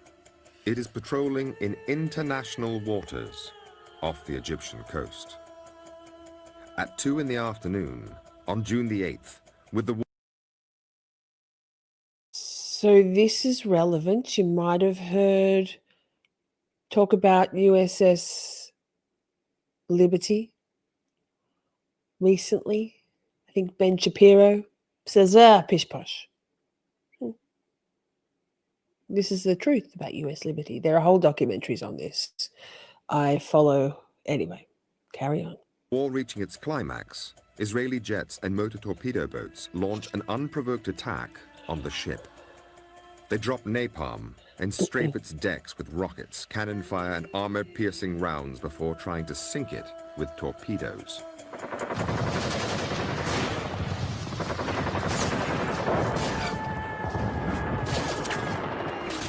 We had no way to defend ourselves. Same. And it was just, we're just slaughtered. You're They welcome. shot up life rafts that were put into the water, and they shot the ones that were still on board the ship. Bullet holes, shell holes everywhere, blood. The forecastle, the front part of the ship, was just red with blood.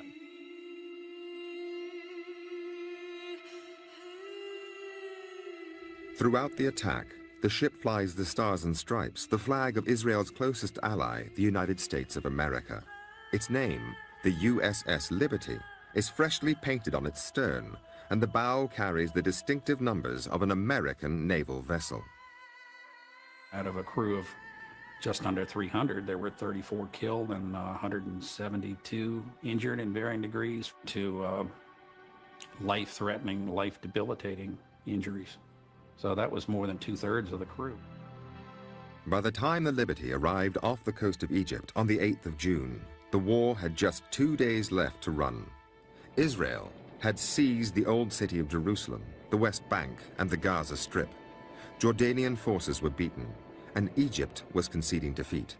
Only Syria held out. The airwaves were dead. The only voices we did get were those of Israeli or Hebrew was what we were hearing. My name is Bob Wilson. I worked for NSA on June the 8th, 1967. What we were trying to monitor, find something coming from the direction of Egypt. There just was nothing. They owned the skies and the ground and everything. I don't think there was anything moving at that time that they didn't know about. I was listening to the chatter the night before. They knew it was an American ship that came into the area. They knew who we were.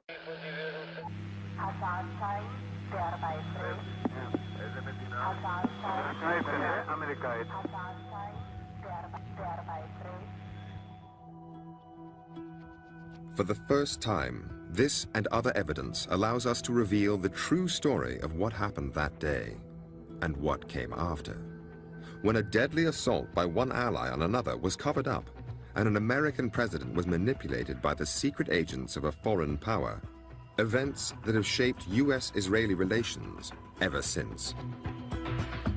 They jammed radar sets at the U.S. Embassy in Tel Aviv, so the Americans couldn't detect their jets taking off to launch a surprise assault on Egypt. Meanwhile, the USS Liberty Pause, or even, Simi, based on my social media presence of late, actual, real humans watching. True. I'm not, I know it sounds crazy. I know it sounds crazy. It's not crazy. This the lengths they will go to, man. sailing across the Mediterranean into the war zone. Liberty was a state-of-the-art intelligence-gathering vessel of the time, and what we did is we were a listening ship. My name is Lloyd Painter. I was a research officer. We could receive any signal that was out there, low band, high band, anything, intercepting it, recording it, and we did have on board some translators who could have immediate translation of what was going on. We would actually bounce signals off the moon back to NSA. 5:15 a.m., first light. The ship's log recorded an Israeli photo reconnaissance plane flying over the Liberty. It was easily identifiable as a NOR-Atlas aircraft, and those are photo reconnaissance aircraft. Israeli records obtained by Al Jazeera show that their reconnaissance plane reported the Liberty as an American spy ship, hull number GTR-5. Well, I was on the bridge. I'm John Scott. I was the damage control officer. And it circled the ship kind of in a broad circle and headed back towards Israel. Israeli planes then continued to fly over the Liberty all morning. And they would do half-moon passes over us, and we saw that they were Israeli. They were slowly lumbering over our ship, and we were waving at them, they were waving at us. They were sophisticated, almost as sophisticated as we were as far as surveillance and technology. They had everything. We supplied them with all the technology to this day. And I felt that we were in great shape because they knew who we were. They're our friends. We felt safe. Actually, it was a secure feeling to see them. There was one other thing which made the crew feel safe. We had an American flag flying the standard, and then we put up the holiday colors, which is a huge American flag. And it was a bright sunny day with the wind blowing, I don't know, 5 or 10 knots. The flag was unfurled. You could see it for miles. Meanwhile, Israeli military jets were on their way.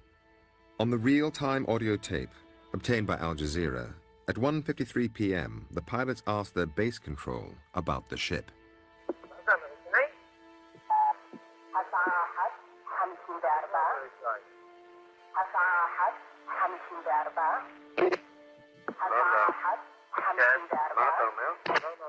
The USS Liberty was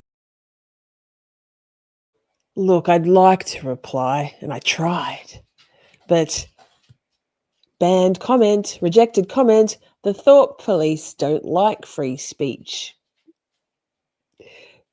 YouTube, you're proving my point. Mossad, hi. 8200, hi. What's up? Shout out, Mossad. Fucking hell. The only ship of any size in the area. The American Sixth Fleet, including 2 aircraft carriers, was 500 miles away. Sun was shining, blue sky, clouds, nice, people sunbathing on the deck. We had lunch, and 5 minutes later, maybe, here came the jets, and nobody really knew what was happening until they started firing at us.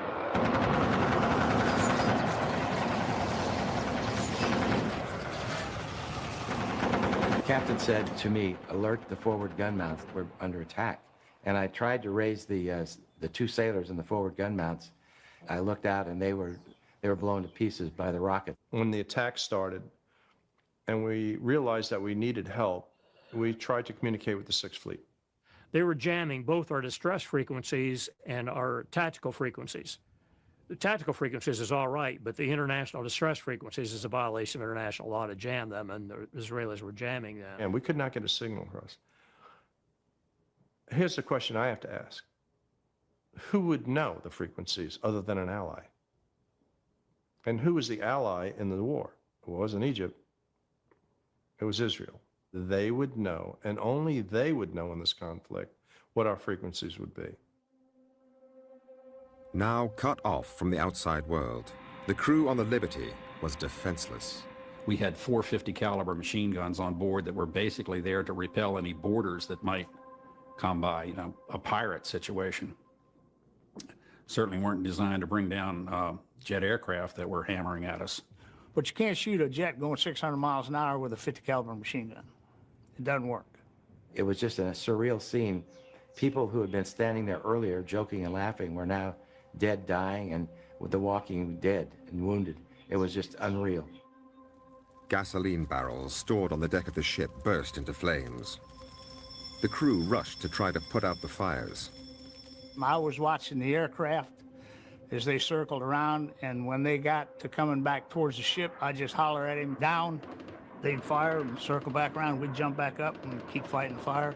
The rocket noise is horrendous. When a rocket explodes, you can't escape a rocket. I don't care where you go. What the crew didn't know was that at 2 minutes past, the Israeli pilots were ordered to use a new, much deadlier weapon.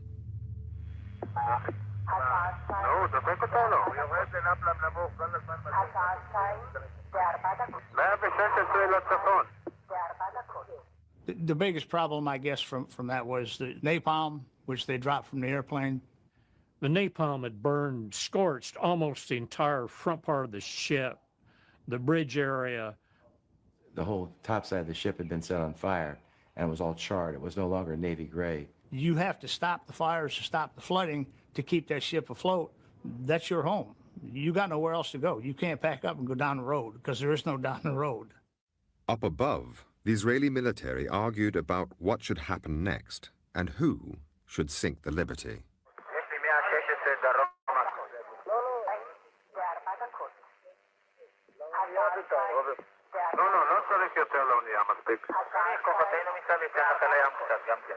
I remember thinking, I was in pretty good shape then. I said, I think I could swim it to the shore.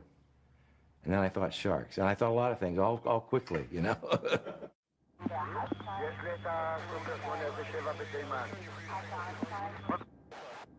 At 11 minutes past 2, with the Israeli jets running out of ammunition, the pilots were instructed to fly down and confirm the identity of the ship.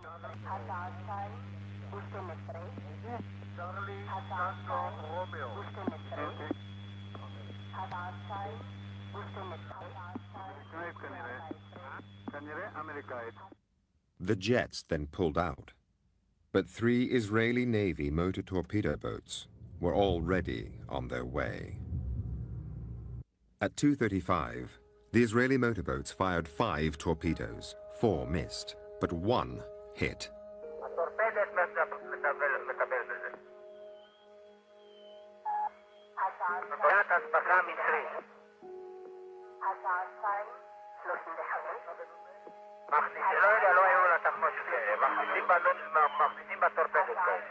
It had been over 9 hours since the Israeli military first identified the Liberty. Israeli planes had flown over it repeatedly, and 20 minutes earlier, their control tower had confirmed it yet again as an American ship. 25 Americans were about to die in a single moment. This is what it looks like when a torpedo hits a ship the size of the Liberty. The torpedo threw us up in the air like a roller coaster. It felt like one coming down. Dead silence, lights all off, smoke and haze everywhere. I went back to the drinking fountain and filled it with blood. Reached down to get a drink, and a black man stared back at me.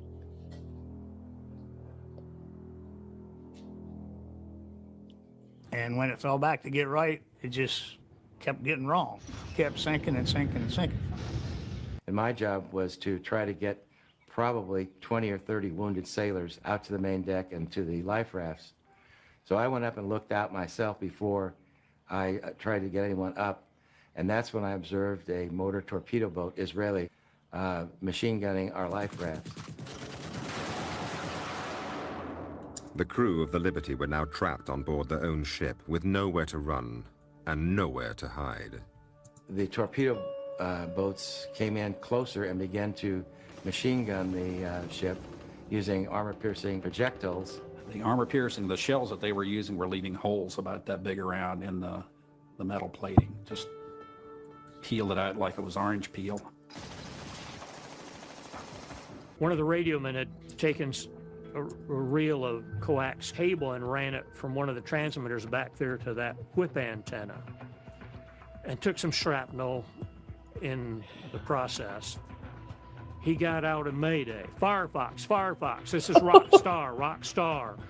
Under attack by unidentified surface and naval air units, require immediate assistance. I am not laughing at what the gentleman is saying. I typed back, literal proof positive that I'm not crazy. No, can't say that. Spam. So I am crazy, and I am not a fucking professional.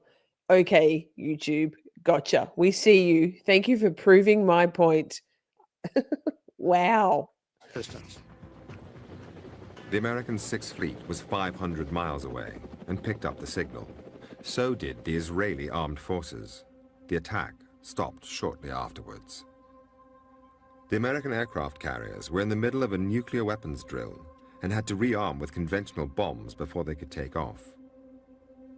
Once the Israelis knew the US jets were in the air, they summoned the American naval attaché and told him there had been a terrible mistake. The American planes were recalled. Their plan was to take the Golan Heights starting on the 9th of June. This was the 8th of June. They couldn't communicate with their forces up there in Golan Heights without the Liberty intercepting the messages. And so, what do? Well, if you're pretty sure that the U.S. is going to have to let you off on this, you destroy the ship, you sink all the tapes as well, and you destroy all the survivors, so that you can go up on the Golan and not give the U.S. the opportunity to bang on you again and say, look, don't do it. In other words, in the Israeli frame of mind, it was better to ask for forgiveness rather than for permission. And that's precisely what they did. They went up on the Golan the next day. They didn't want us to know about it. They didn't want us to interfere with their plans. And that's one explanation. Now there's another. And this is sort of gory. There is Al-Arish, which is up about 1,000 prisoners. And prisoners are a real pain, you know, in Sinai. You have to feed them, you have to give them water, and it's a real pain. And so what happened here, according to Bamford and these eyewitnesses, is that Egyptian prisoners of war, there are about 300 or 400 of them in the coastal town of Al-Arish there in the Sinai, they were lined up, they dug their own graves, they were shot, and that's the way they took care of the Egyptian prisoners. Now, the Liberty is patrolling directly opposite Al-Arish, okay, in international waters, but with an easy range to pick up the intelligence on what's going on there, okay. Line of sight. I mean, you could see the Liberty big as can be right off the shore. Now, the Israelis are well aware of that, and that wouldn't be terribly good PR to get back to the U.S. Israeli helicopters flew out to the Liberty.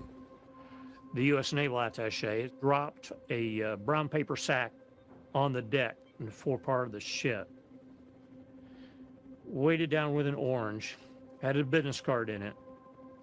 It landed right next to the severed leg of one of the deck personnel. And the note said,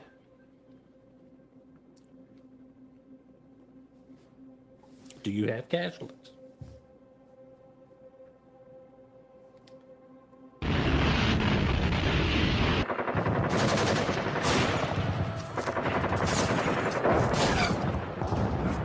As soon as the news reached Washington, the attack on the Liberty instantly triggered a domestic political crisis.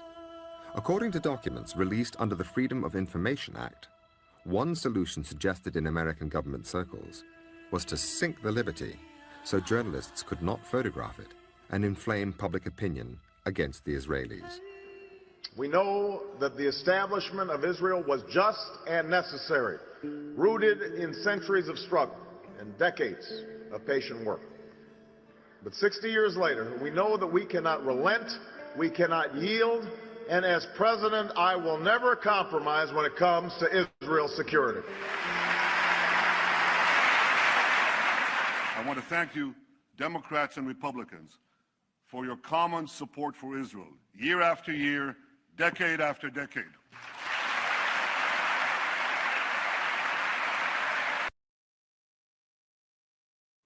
I wonder, an interesting thought exercise. I wonder who owns Fourth Wall. Haven't ever looked into that. Huh. Yeah.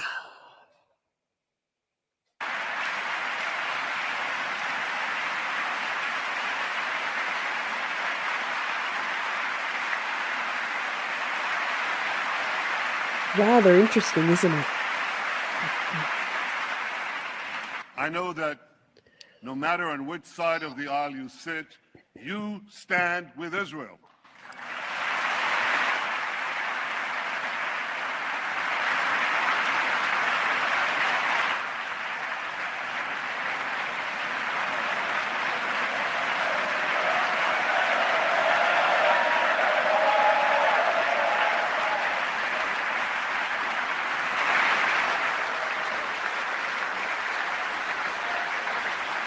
They have to. They have to stand with Israel. They're all compromised. They're all being blackmailed. It's all of them.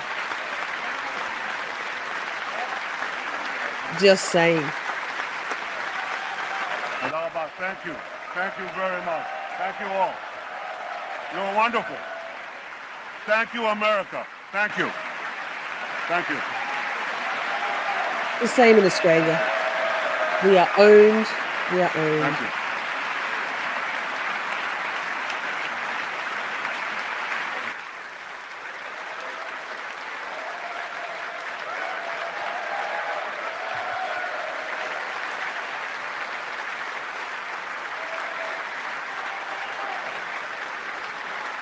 Here, but we have some of your reaction during the speech, and you look less than thrilled hearing the speech. And as we roll it back, let me tell you what the National Review said. Rand Paul's outspoken views against muscular foreign policy and foreign aid. You look less than enthused while the Prime Minister spoke. What were you thinking? You know, I think what's funny about it is that you have these gossipy websites who really demean themselves by putting stuff like that out. I gave the Prime Minister 50 standing ovations. I co-sponsored bringing him here. And on the day that I also decided to co-sponsor the Corker bill that says any final deal has to be approved, we have gossipy websites looking at, you know, the metric of how fast you clap. I mean, I think they demean themselves by putting that out. Do you think that is Netanyahu right, that the president can't be trusted on getting a secure deal out of Iran? Well, that's, you know, I'll get to the heart of this speech now. This man from a foreign government walked into the United States legislative chamber and tried to take over U.S. foreign policy. He said, you should trust me, not your president, on this. I am the man you should trust. I am your true leader on this question of U.S. Geopolitics. To protect yourself, you must listen to me and not to this president. It was a startling situation to allow someone to come in knowing that that was going to be their message in the chamber of the U.S. Congress. This was a decision made by and certainly complied with by Netanyahu and his ambassador Dermer. They went into the U.S. Congress to take over U.S. foreign policy today from the president. It's a remarkable day when the leaders of the opposition in Congress allowed this to happen. Think it through. What country in the world would let a foreign leader come in and attempt to wrest from the president control of U.S. foreign policy? And that's what the applause was about today.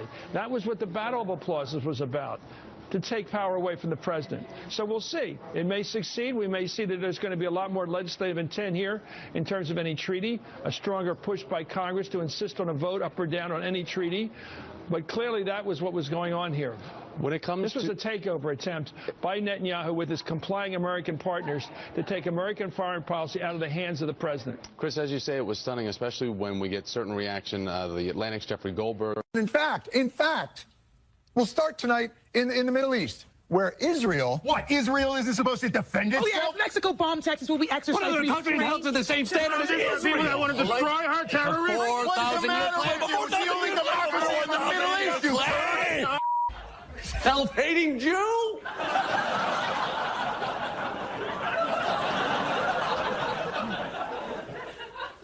That was weird. Anyway, what I was saying was last Thursday saw the start of a new ground offensive launched by Israel.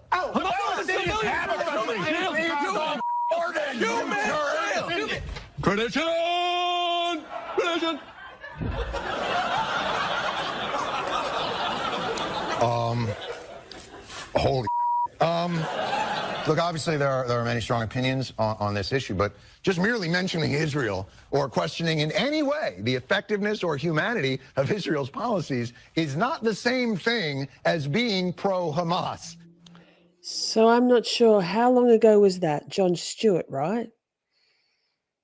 The more things change, the more they stay the same. Weird, huh? It's the same now.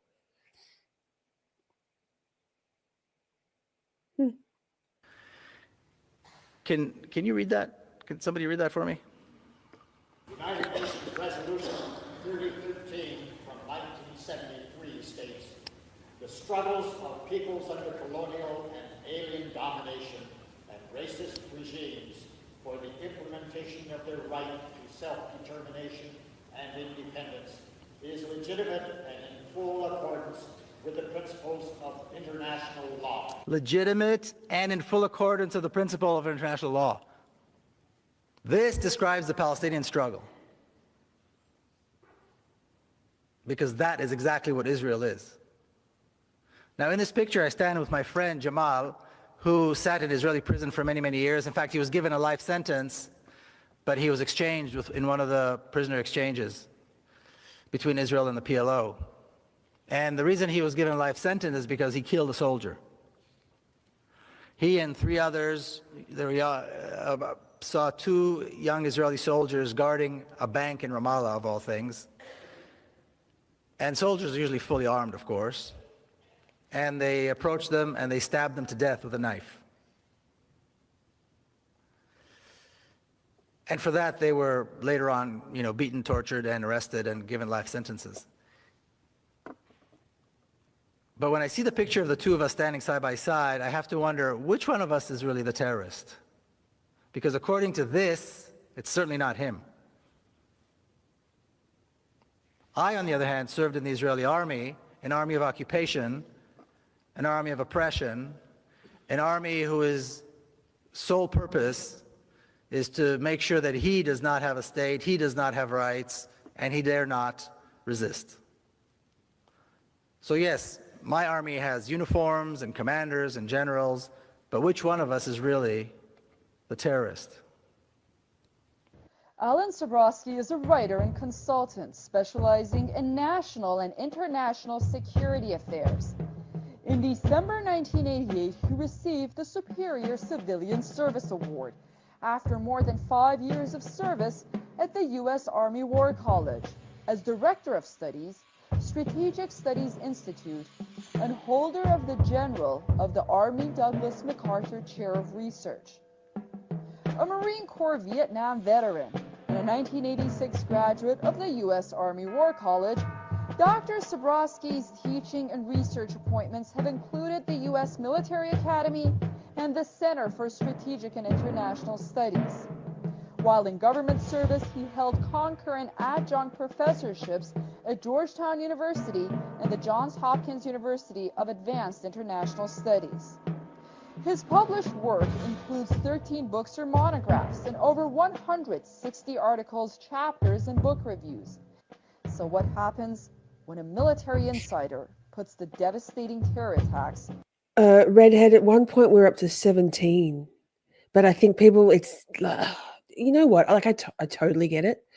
Like, it's very confronting to have your entire worldview overturned, to realize that maybe, just maybe, the people we've looked to, like this 9/11 is such a horrifying realization to come to, that maybe the American government knew about it, and that maybe the next 20 years of the war on terror had nothing to do with 15 men with box cutters. Nothing, like nothing. And maybe the people that are supposed to lead, protect, and care about us worldwide don't give a fuck. That's a confronting realization. And once you're okay with that confronting, uncomfortable truth, well, I'm not even kidding. This is what I spend hours and hours a day, 16, 18 hours a day. If I'm awake, I don't do any true crime. I don't do any trials. I'm not even doing any psychology. I am immersing myself in debates and conversations about this, not 9/11, but the broader message that this door cracks open for us. The door that cracked open for me a few months ago. That I'm just saying, I understand, regardless of the algorithm. Like, people know there's only simmies here.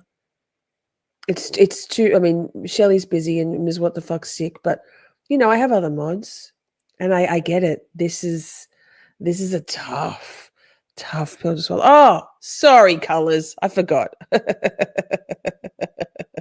Yes, Colors. Are you into Bohemian Grove?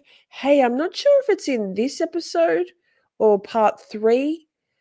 And I know that Micah came in storming, telling us that Alex Jones is an unserious person. Strongly agree. But Bohemian Grove, man, I'm not into ritual child sacrifice, if that's what you're asking. Sorry, Colors. You're very quiet. I'm sorry. I appreciate you. I'm sorry. Supreme Leader letting down the comrades. Like this is, it's tough. Yes. This is it's a tough one. And I'm actually really kind of glad that YouTube is suppressing my incredibly innocuous comments on my own channel. I know you do. He's Mossad, but that's fine.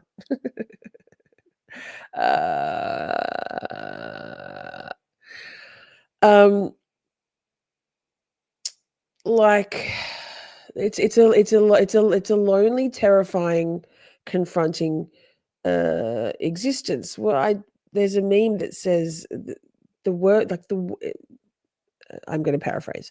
The worst part about the noticing, which is like, if I type in the noticing on Twitter, my tweet or my comment will be flagged and banned for hateful conduct, limited visibility, can't share it, can't do anything with it. They don't like it. Who are they? I'm not sure. So I knew that in doing this stream, I would alienate Shorties.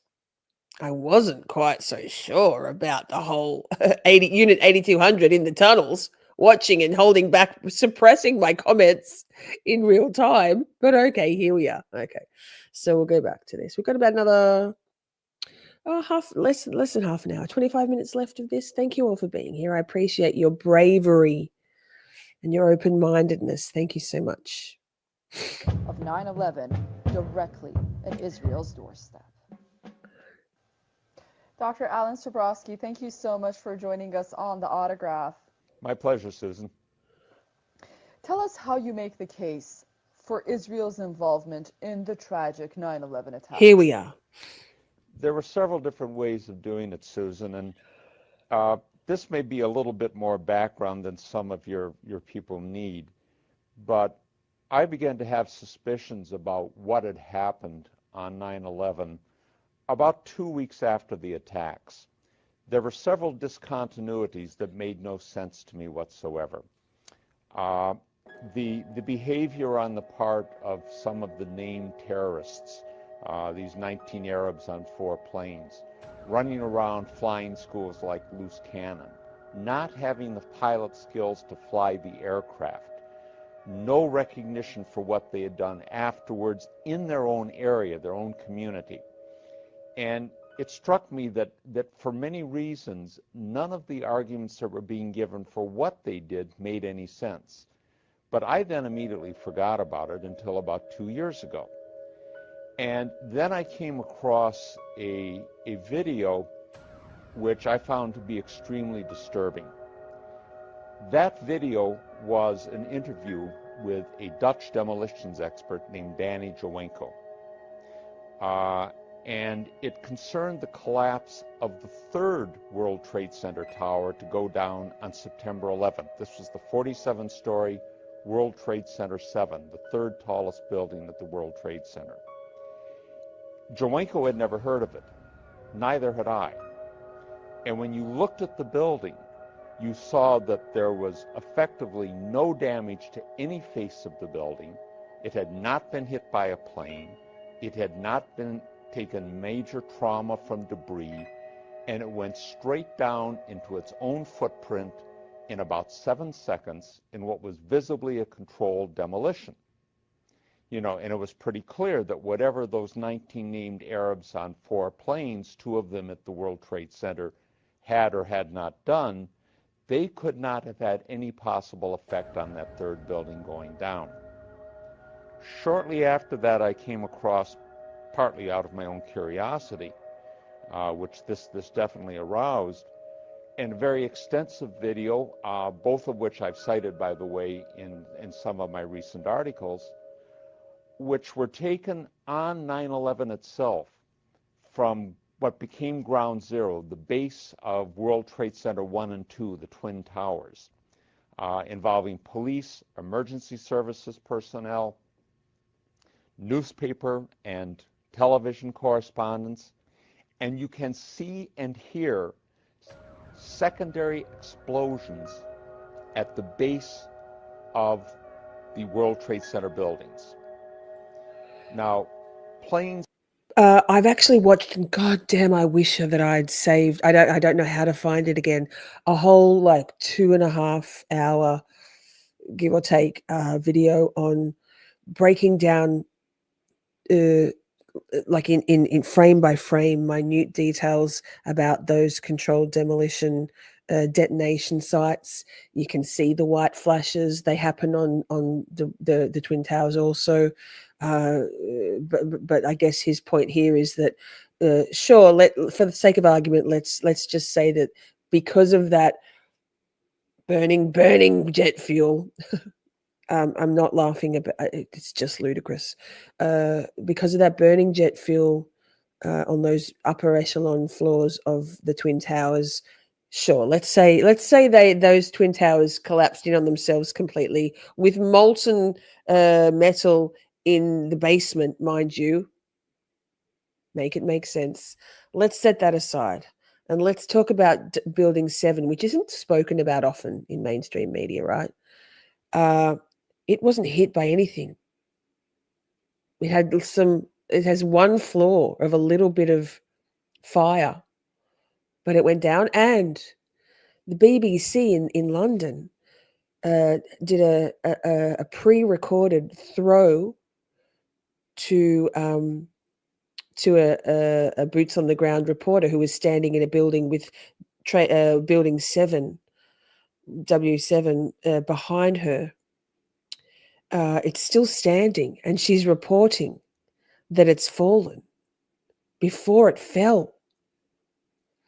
I've seen the footage. It's wild. Ugh. Imagine how many people are complicit in this. Like, fuck, man. Impacting at 800 to 1,000 feet above the ground are not going to cause secondary explosions at the ground floor. And this followed over into other reports, also there on September 11th, about vans in the area, white vans. In one case, a van was picked up by police and people arrested at the access to a major bridge. The van was filled with explosives, and the 2 people in it were Israelis.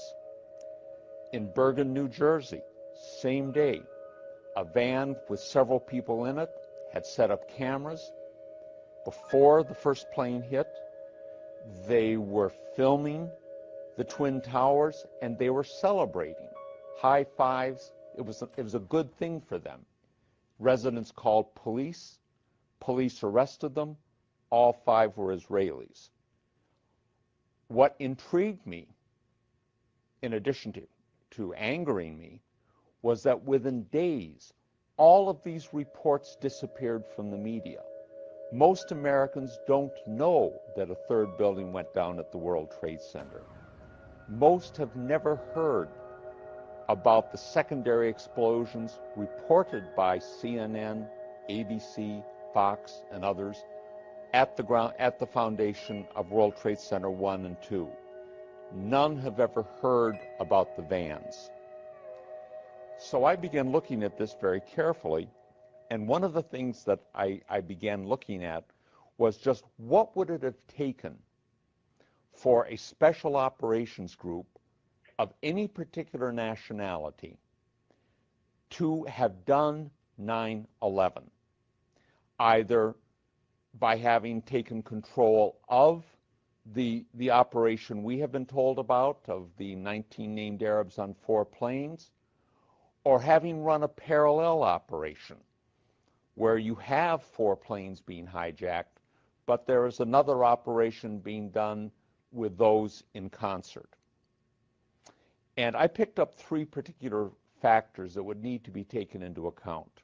One was motivation, a second was expertise, and the third, the critical one, was access. Now, when it came to motivation, it's probably a very sad commentary on where we are in the world today, that there are an awful lot of countries and groups out there in the world that have either real or contrived reasons to hate America. It wasn't that way when I was a young man, but then many things weren't the same way now as they were when I was a young man. But almost all of the groups and countries that might want to do this only had a negative reason for doing it. They wanted to hurt us. The Israelis had a positive reason, and it's one that a number of their supporters had talked about from the 1990s on up, and what was called the Project for a New American Century, whose members included, by the way, later Vice President Richard Cheney, later Defense Secretary Donald Rumsfeld, and many of the so-called neoconservatives, most of them Jewish, but not all, who came into the first Bush administration. Israel had a positive reason, and was get the United States involved in a war in the Middle East with a powerful, enraged, anti-Islamic strain within the American public.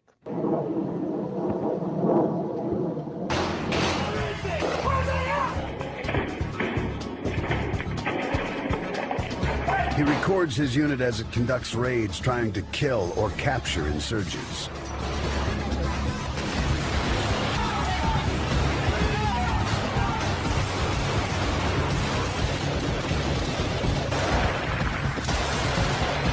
This house-to-house combat is not what America envisioned when the Iraq War began 2 years earlier.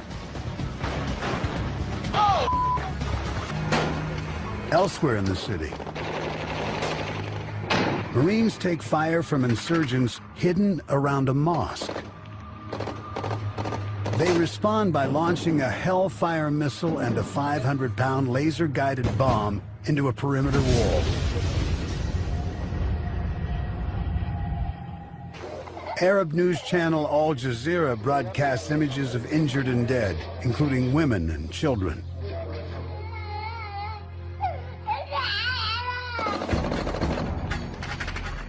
The Marines now believe they're within days of securing the entire city of Fallujah. But the televised images inflame Iraqis. Hey, watch your fire!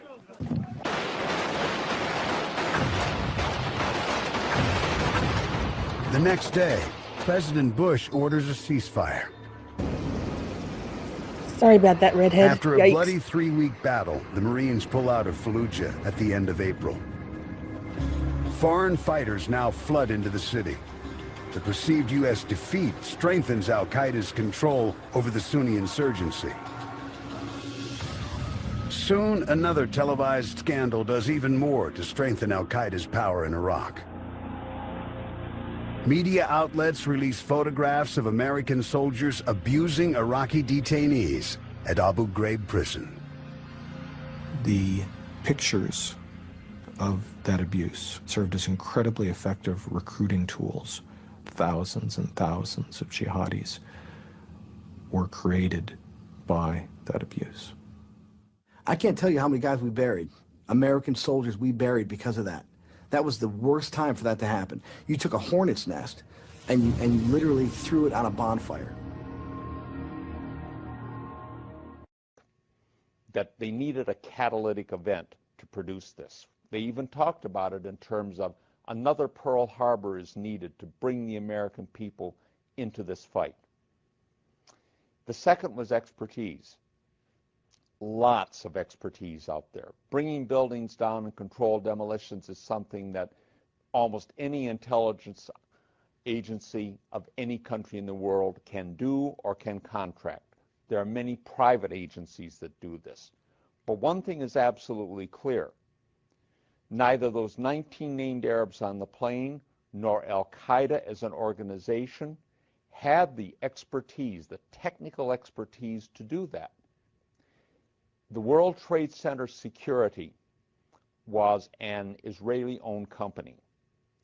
Security at all 3 of the airports from which the 4 aircraft on 9/11 departed, ICTS, was an Israeli security company.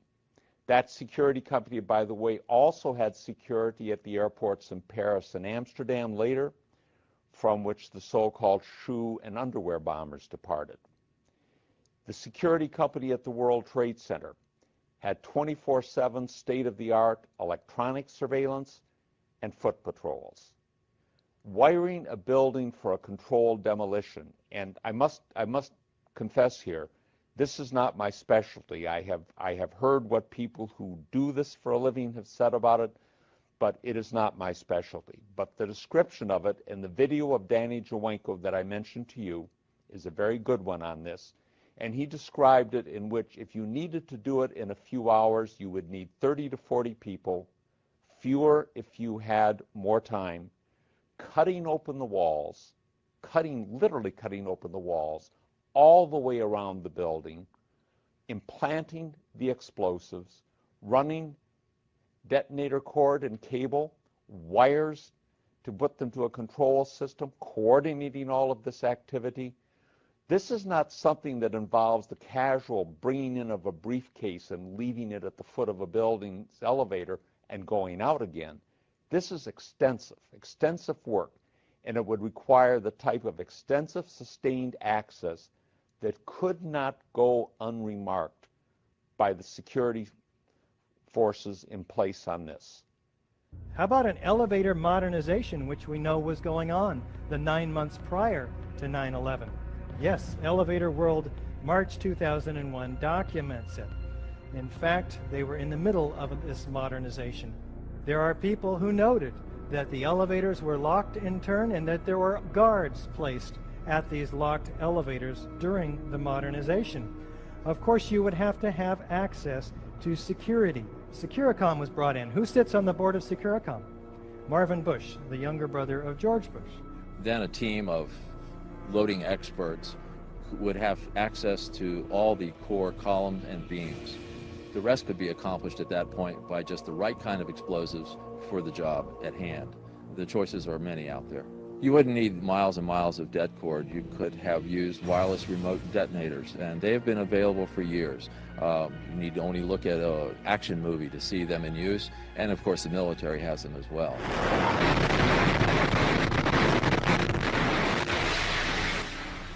In the case of thermite cutting charges, you would have heard far less noise since they are worked by thermal heating, melting of the steel, rather than an explosive cutting as in RDX charges.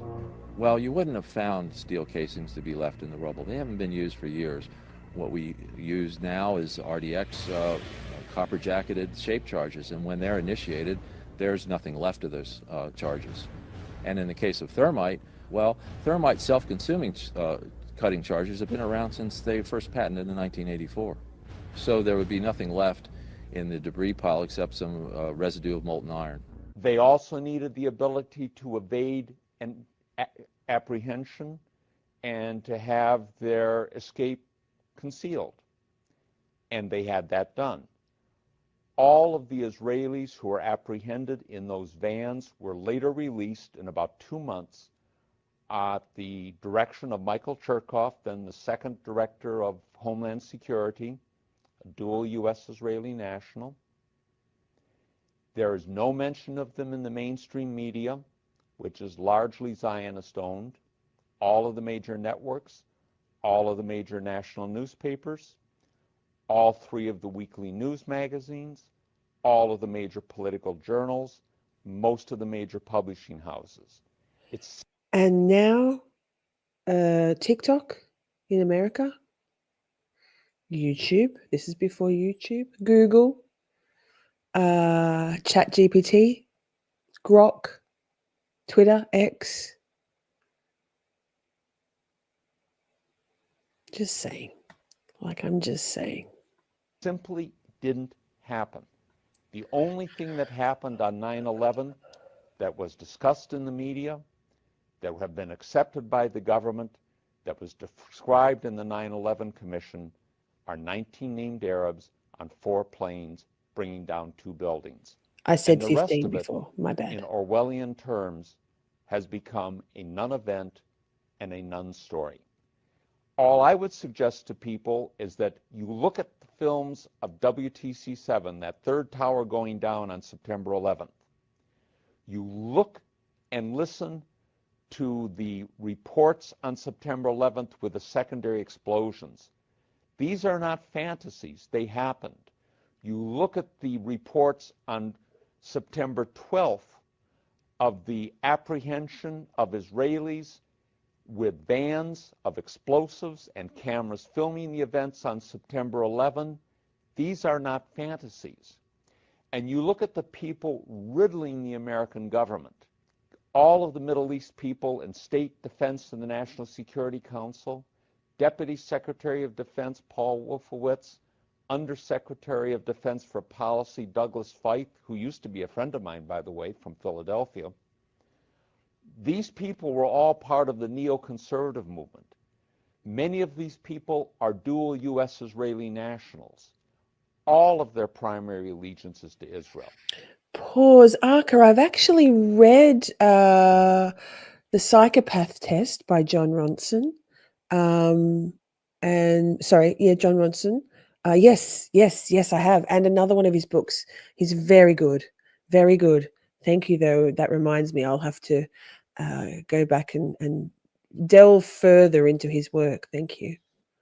And it is very clear that over a period of the last 40-odd years, and good, that the penetration of the American political process, the effective subordination of the Congress in particular to Israel, When an Israeli prime minister can get 29 standing ovations from a Congress that can't give that much support to one of their own presidents, no matter how outlandish the statements, you have something as close to a puppet agency as you're going to find.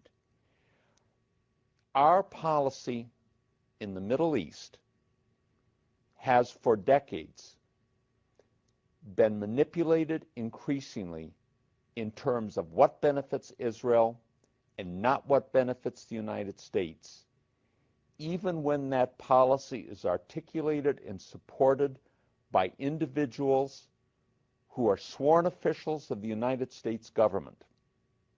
And to me, when a sworn official of the United States government, whether or not that person has dual Israeli citizenship, manipulates American policy, contrives crises and tragedies like 9/11, contrives wars like Afghanistan and Iraq, and now tries to get us into a war with Iran, all in the service of Israel, spending American lives in that process, they commit high treason. Remember, this man could easily be saying this now, 20 years later. I don't know when this footage was taken, but the fashion and the quality of the footage tells me it was early 2000s, 20 years ago, right? At most 15 years ago. I don't think so. It's the same now. But the 24-hour news cycle, the forever putting trauma in our faces gets us desensitized. The shift, honestly, it's as relevant now as it was then. And the same tactics, like what Colors just said. Then all the, I can't see a thing. The OG big name conservatives, they labeled as anti-Semites and pushed them out. Don't even start me. Michael Jackson, Kanye West, Miley Cyrus, Mel Gibson. You cannot speak out you cannot stand in the truth because these people have a stronghold on the planet. I don't care if 5 people, 1 person sees my streams. We're going to be talking about this further. I don't care. I don't care if Micah wants to come in and say, what's this actually about? It's an uncomfortable truth, but it is the truth. It is this truth. Opal Gypsy says, nightly stream idea. Sure. I'm winding back my streaming a little bit. But while I'm paused, the part 1 of this series is totally different. It's so interesting. Oh my God. The founding of Hollywood.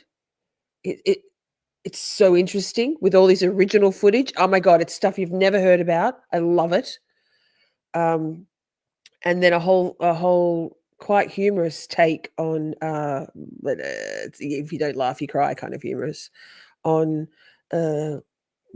television and media, electronic media, like TV, movies, streaming, reality TV.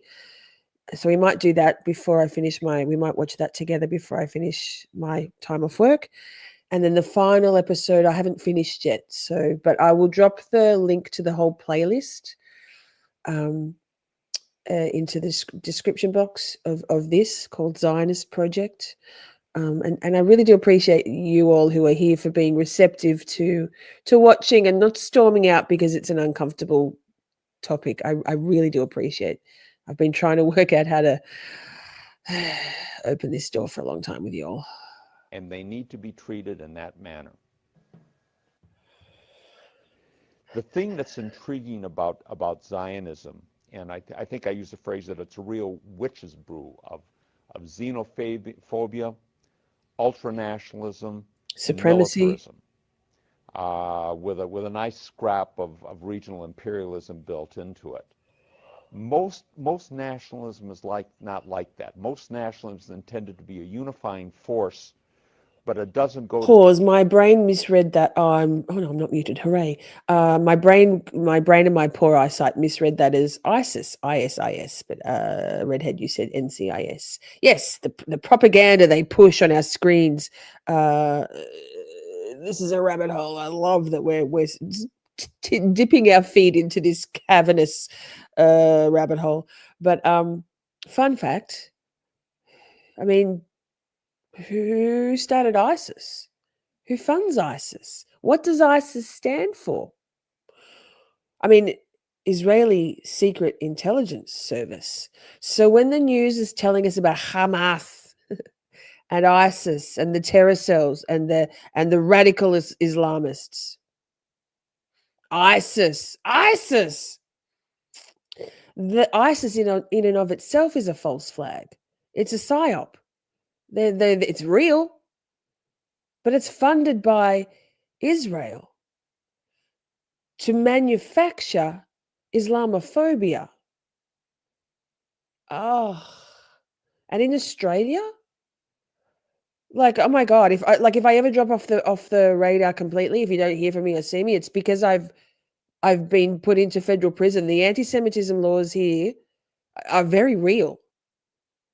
Very real. The Bondi attack, false flag, happened, but who do you think orchestrated it? And why? To manufacture consent to roll out anti-protest laws, anti-free speech laws, and to give the Australian Federal Police the power to knock on anybody's door whose social media activity is deemed to be anti-Semitic. And guess who's being allowed into Australia to share policing? I mean, I don't know. Mossad took over that investigation. What are we doing here? And the IOF, also known as the IDF, I prefer to call them the Israeli Occupation Forces, are training our police. What are we doing here?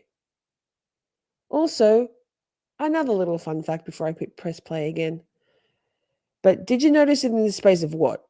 15 hours? 12 hours? Brown University. The rabbit holes we could go down. Do you know 2 of the survivors of Brown University, 2 young women, are both survivors of 2 other in different states, separate mass shooting events? Survived them too. But if you put Brown University and Bondi Beach, both events in the space of 12 hours, in locations that start with B, 2 Bs, BB. Netanyahu, anyone? They're doing it in our face. I'm not crazy. Like, what are we doing here? I need to save the planet. Help me, shorties. Okay, we're pressing play. Such an extreme level. A second element of it is that when you have competing nationalisms, breathe, shorty. It's very, very rare to find anything that involves the level of antipathy and hatred to the other side. Do you think the Lord would wish bad for others? He doesn't wish bad for others. How many lands did he give the Arabs? How many Medina did he give the Arabs? So that gives you the right to kill tens of thousands of other Arabs? You have the right We're to allowed to breathe, Simi. Stream Elements says yes. They're not killing them because they're... I don't know what that means, but actually I don't want to know because it hurts me. Now get out of my land. Get out of my land. You get it? I hope someday you will realize. No. Someday you will learn. You get it? Someday you will learn. Someday you are a child. Someday you will learn, and hopefully you will be at peace with yourself. Okay? I wish the best for you. You get out of my land. I wish the best for you. I Trying wish. to break your camera? Listen, you. Yeah? Break it. I'll break it. Okay, buddy, It's okay. calm down. Chosen. Oh, this is wild.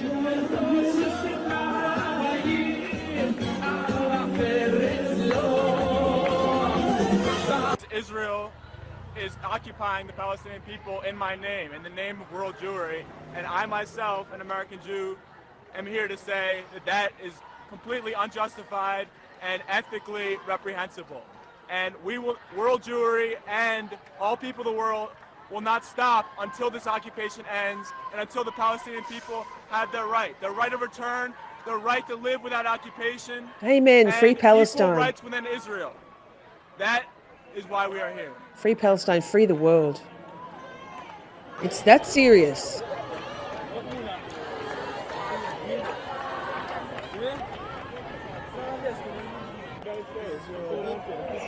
My passport.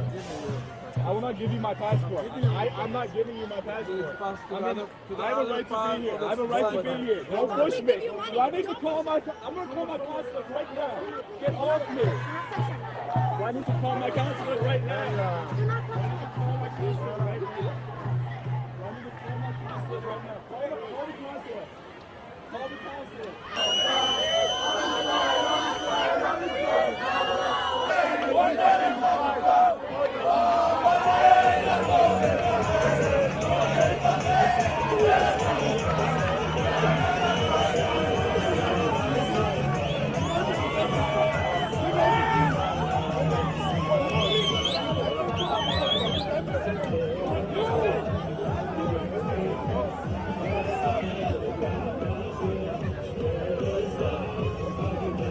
Demons.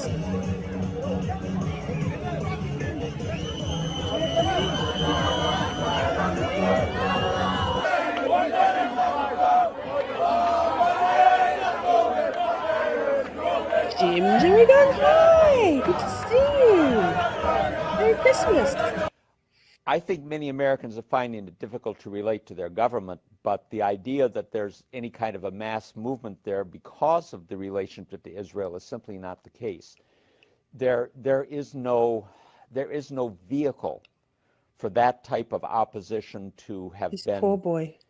Created. There is not even an awareness on the part of most of the American people about the details of 9/11 that I mentioned to you. One of my last article was much more of a practical, how do we get the word out? And I think that if people did understand what had really happened at 9/11, you could very rapidly see a very substantial reorientation of public opinion. Is there anything else that you want to say to anyone out there, anyone who might be wanting to come forward but they're scared? I want to thank you because you're all we have. InfoWars, right? And independent. Pause. InfoWars, yes. I mean, what better demonstration of what the message of this, which is speaking truth despite it being suppressed, the official narrative, not just about 9/11, but about so many things, is not the truth. Why? Ask yourself why. Who owns YouTube? Who owns Google? Who owns ChatGPT? Who owns Grok? Who owns mainstream media? Who owns TikTok? Who owns Twitter? Who owns all the newspapers? And if they're not, who owns the governments? Who owns our politicians? These are the questions. And if you're curious about the answers, who pushes degeneracy? Who pushes mass migration, mass invasion? I mean, I can, the things I could share with you, and we will eventually. Press to try to get the word out to the public because the public is mesmerized by the mainstream media. And let me give you my opinion of the mainstream media. The mainstream media is, their mission is to act as the most effective weapon of mass deception and public manipulation the world has ever seen.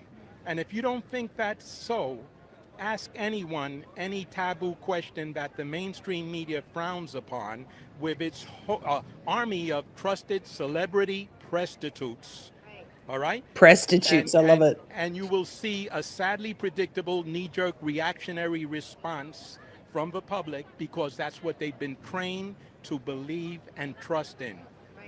All right? And they instill terror, like Colors mentioned it before. Like, I don't give a fuck anymore. Right? Do not give a fuck. I've been called every name under the sun. Add a few more to my list. I've already been suppressed for saying like cunt and shit on YouTube. Whatever. We have to be fearless. Who cares? It's just a label. It's not anti-Semitic to speak out against Israel. It's just not. I denounce genocide. I denounce the slaughtering of 350,000 children under the age of 5 in the last 2 years. I denounce censorship. I denounce the strong... I'm just going to press play. Well, we are very glad that you took the time to speak with us to try and help break through that paradigm. We see, here it is, it's very much like they live all around us with all this programming and just consistent programming with the ceremony. And we're just so thankful that people like you aren't afraid to speak out, aren't afraid to be laughed at, aren't afraid to be, your friends say, what are you doing, man? Come on, maybe disrespectful. Don't care. I think times are telling because, as you know, my name is Rudy Dent. I did an interview with Ludowski, yeah. And that interview got over 51,000 views and still climbing. It got over 1,500 likes. Okay. And it only got 32 insults. Pause. Yeah, I just like people. Okay, I'll press play. I'll wrap it up at the end. There's only a couple more minutes, and then I'll say a few things because ish. Right. All right. The people, that's not bad. They're ready for the truth, and they can think, 13 This was 15 years, people are going to 13 years. forget. We will never forget. We 10 years ago. Remember this: the founding fathers were up against impossible odds. They were up against King George III, upon whose holdings the sun never set. They were only 4%. And look what happened. We need to reach critical mass. America. Yep. Thank you so much. Okay. Well, Leah McAdoo reporting from Times Square, and there you have it. The people are ready for truth. It does not matter how many of these anniversaries go by. The truth will reveal itself in due time. This is the time to deploy a globally concerted effort led by the United States, the UK, Europe, and Russia against all sources of terror. Consistently, along 6 or 10 years, Iran, Iraq, Libya, North Korea, this is the only way. Without this clarity of purpose, there will be no world order, no world order possible here.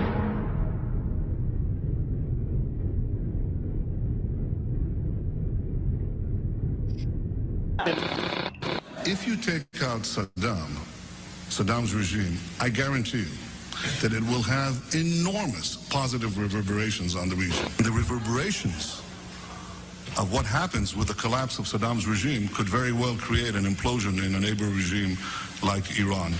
In the Middle East, Iran now dominates 4 Arab capitals: Baghdad, Damascus, Beirut, and Sana'a.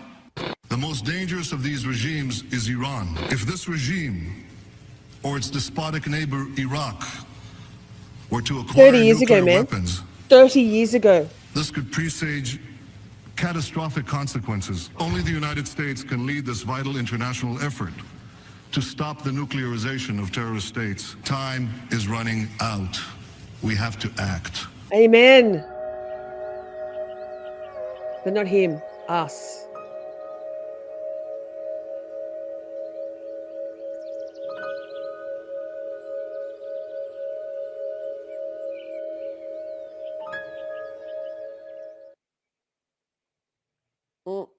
Okay. So, I'm breathing. Now, so that I don't know if enjoyed. I hope that was okay. Confronting. Yes. Now, a couple of things. There's a lot of noticing going on, right? There was a lot of talk, about 9/11 in the lead up to the anniversary, right? And then what happened the day before this year's 9/11 anniversary? I mean, Charlie Kirk was assassinated. Tragic, horrifying. A ritual sacrifice on our phones in real time. And who talked about 9/11 that year? This year? Well, nobody. Thank God, because Israel can't have that. Secondly, being called an anti-Semite, anti-Semitic, or a Nazi is not just about name calling, it's a suppression tool. We have been conditioned to not even say the word Jew. Certainly not to speak out. We've seen in real time what, with people like Michael Jackson, Jew me, sue me, black or white me, kike me. And then what happened? The most epic of smear campaigns. I don't think Michael Jackson did anything to any children. Princess Diana, Mel Gibson, JFK, RFK. There's a common thread here, right? But the minute, so obviously I touch wood. Obviously, I'm not going to be assassinated. Safe to say. Please, I mean, whatever. I've had a great life. But a character assassination is pretty strong, isn't it? To be labeled an anti-Semite, to be labeled a Jew hater, which I'm not. I just love humanity. No, civil debate is not called name calling. Is not name calling, but people who are crying out Jew hater and yep, Prince. All of them. People who are like Rabbi Shmuley was Michael Jackson's. Don't even. There's so many rabbit holes, but there's no debate. There's no debate. The accusation of being an anti-Semite is thrown out to stop all conversations. Could people run away terrified? Because reputation is impossible to get back. There's no civil debate. And I spend all of my listening hours now in exactly Semite. Semite. Semite. Exactly colors. No, but I know, but I'm just saying it's actually it's nothing to do with debate. I spend all of my time in spaces, Twitter spaces that are theoretically debate spaces. There's no point debating with these people that are throwing that shit out. So I don't give a fuck. I don't debate. Like I'm not well versed enough to be able to hold my own. But I do spend a lot of time listening and doing what I can do to spread the word, despite being our friends over there, the flying monkeys have latched on to my latest, and I think now forever crusade to open as many, even if it's one person, to make one person see that we have a fucking problem, and it's not an Islam or Muslim problem. It's not a Democrat versus Republican problem, because those two are just two wings of the same bird flying at the behest of Israel and global Jewish supremacy. Jewish as in Israel.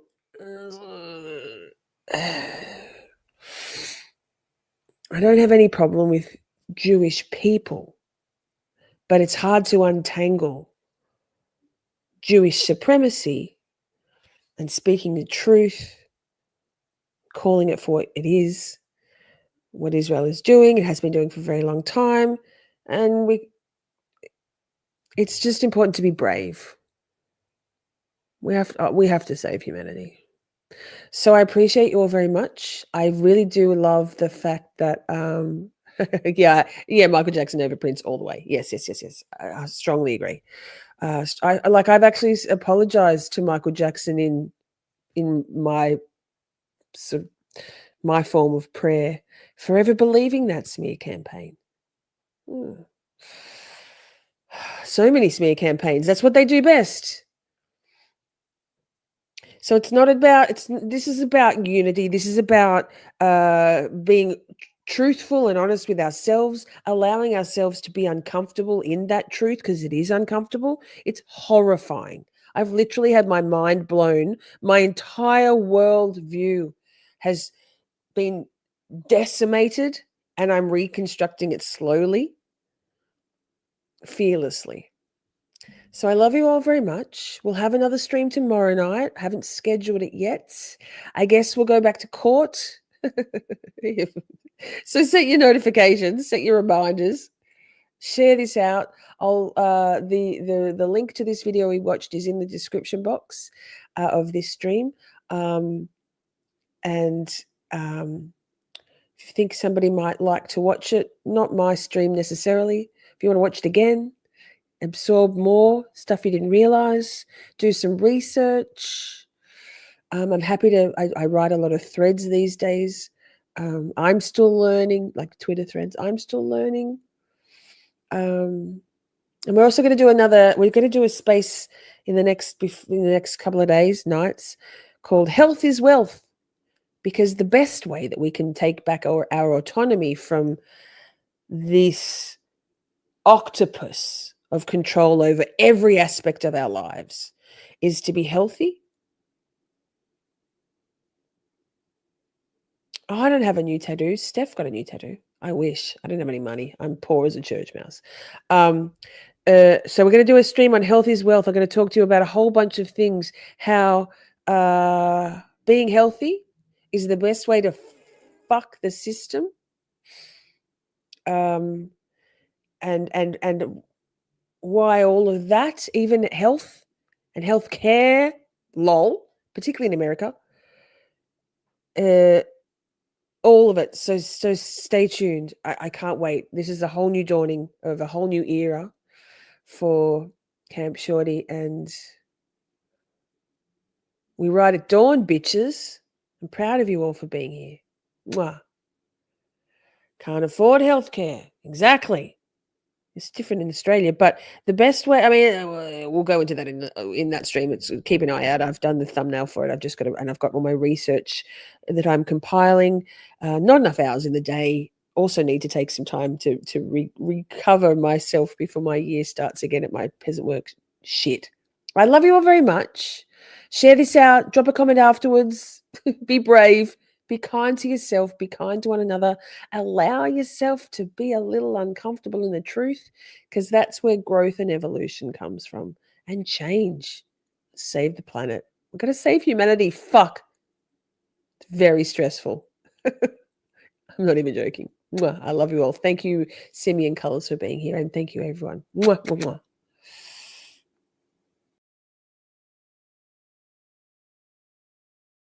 I love you all so very much. We had a blast just chatting and stuff. Things may have gone bit off the rails. Professional when all else fails. 'Cause chat is babe, so much to say. Emotes and all the caps out. May have been cheese, bit faster please. The time has come, Camp Shorty out. We're skating through all the tough things, learning about this and that, defense motions, prosecution, and narcissistic twats. 'Cause chat is babe, so much to say. Emotes and all the all caps out. May have been cheese, bit faster please. The time has come, Camp Shorty out. Community, just you and me. Occasionally, Buster and Poppy. It's the whole thing, Miss Shorty swing. Together we make each other happy. is back.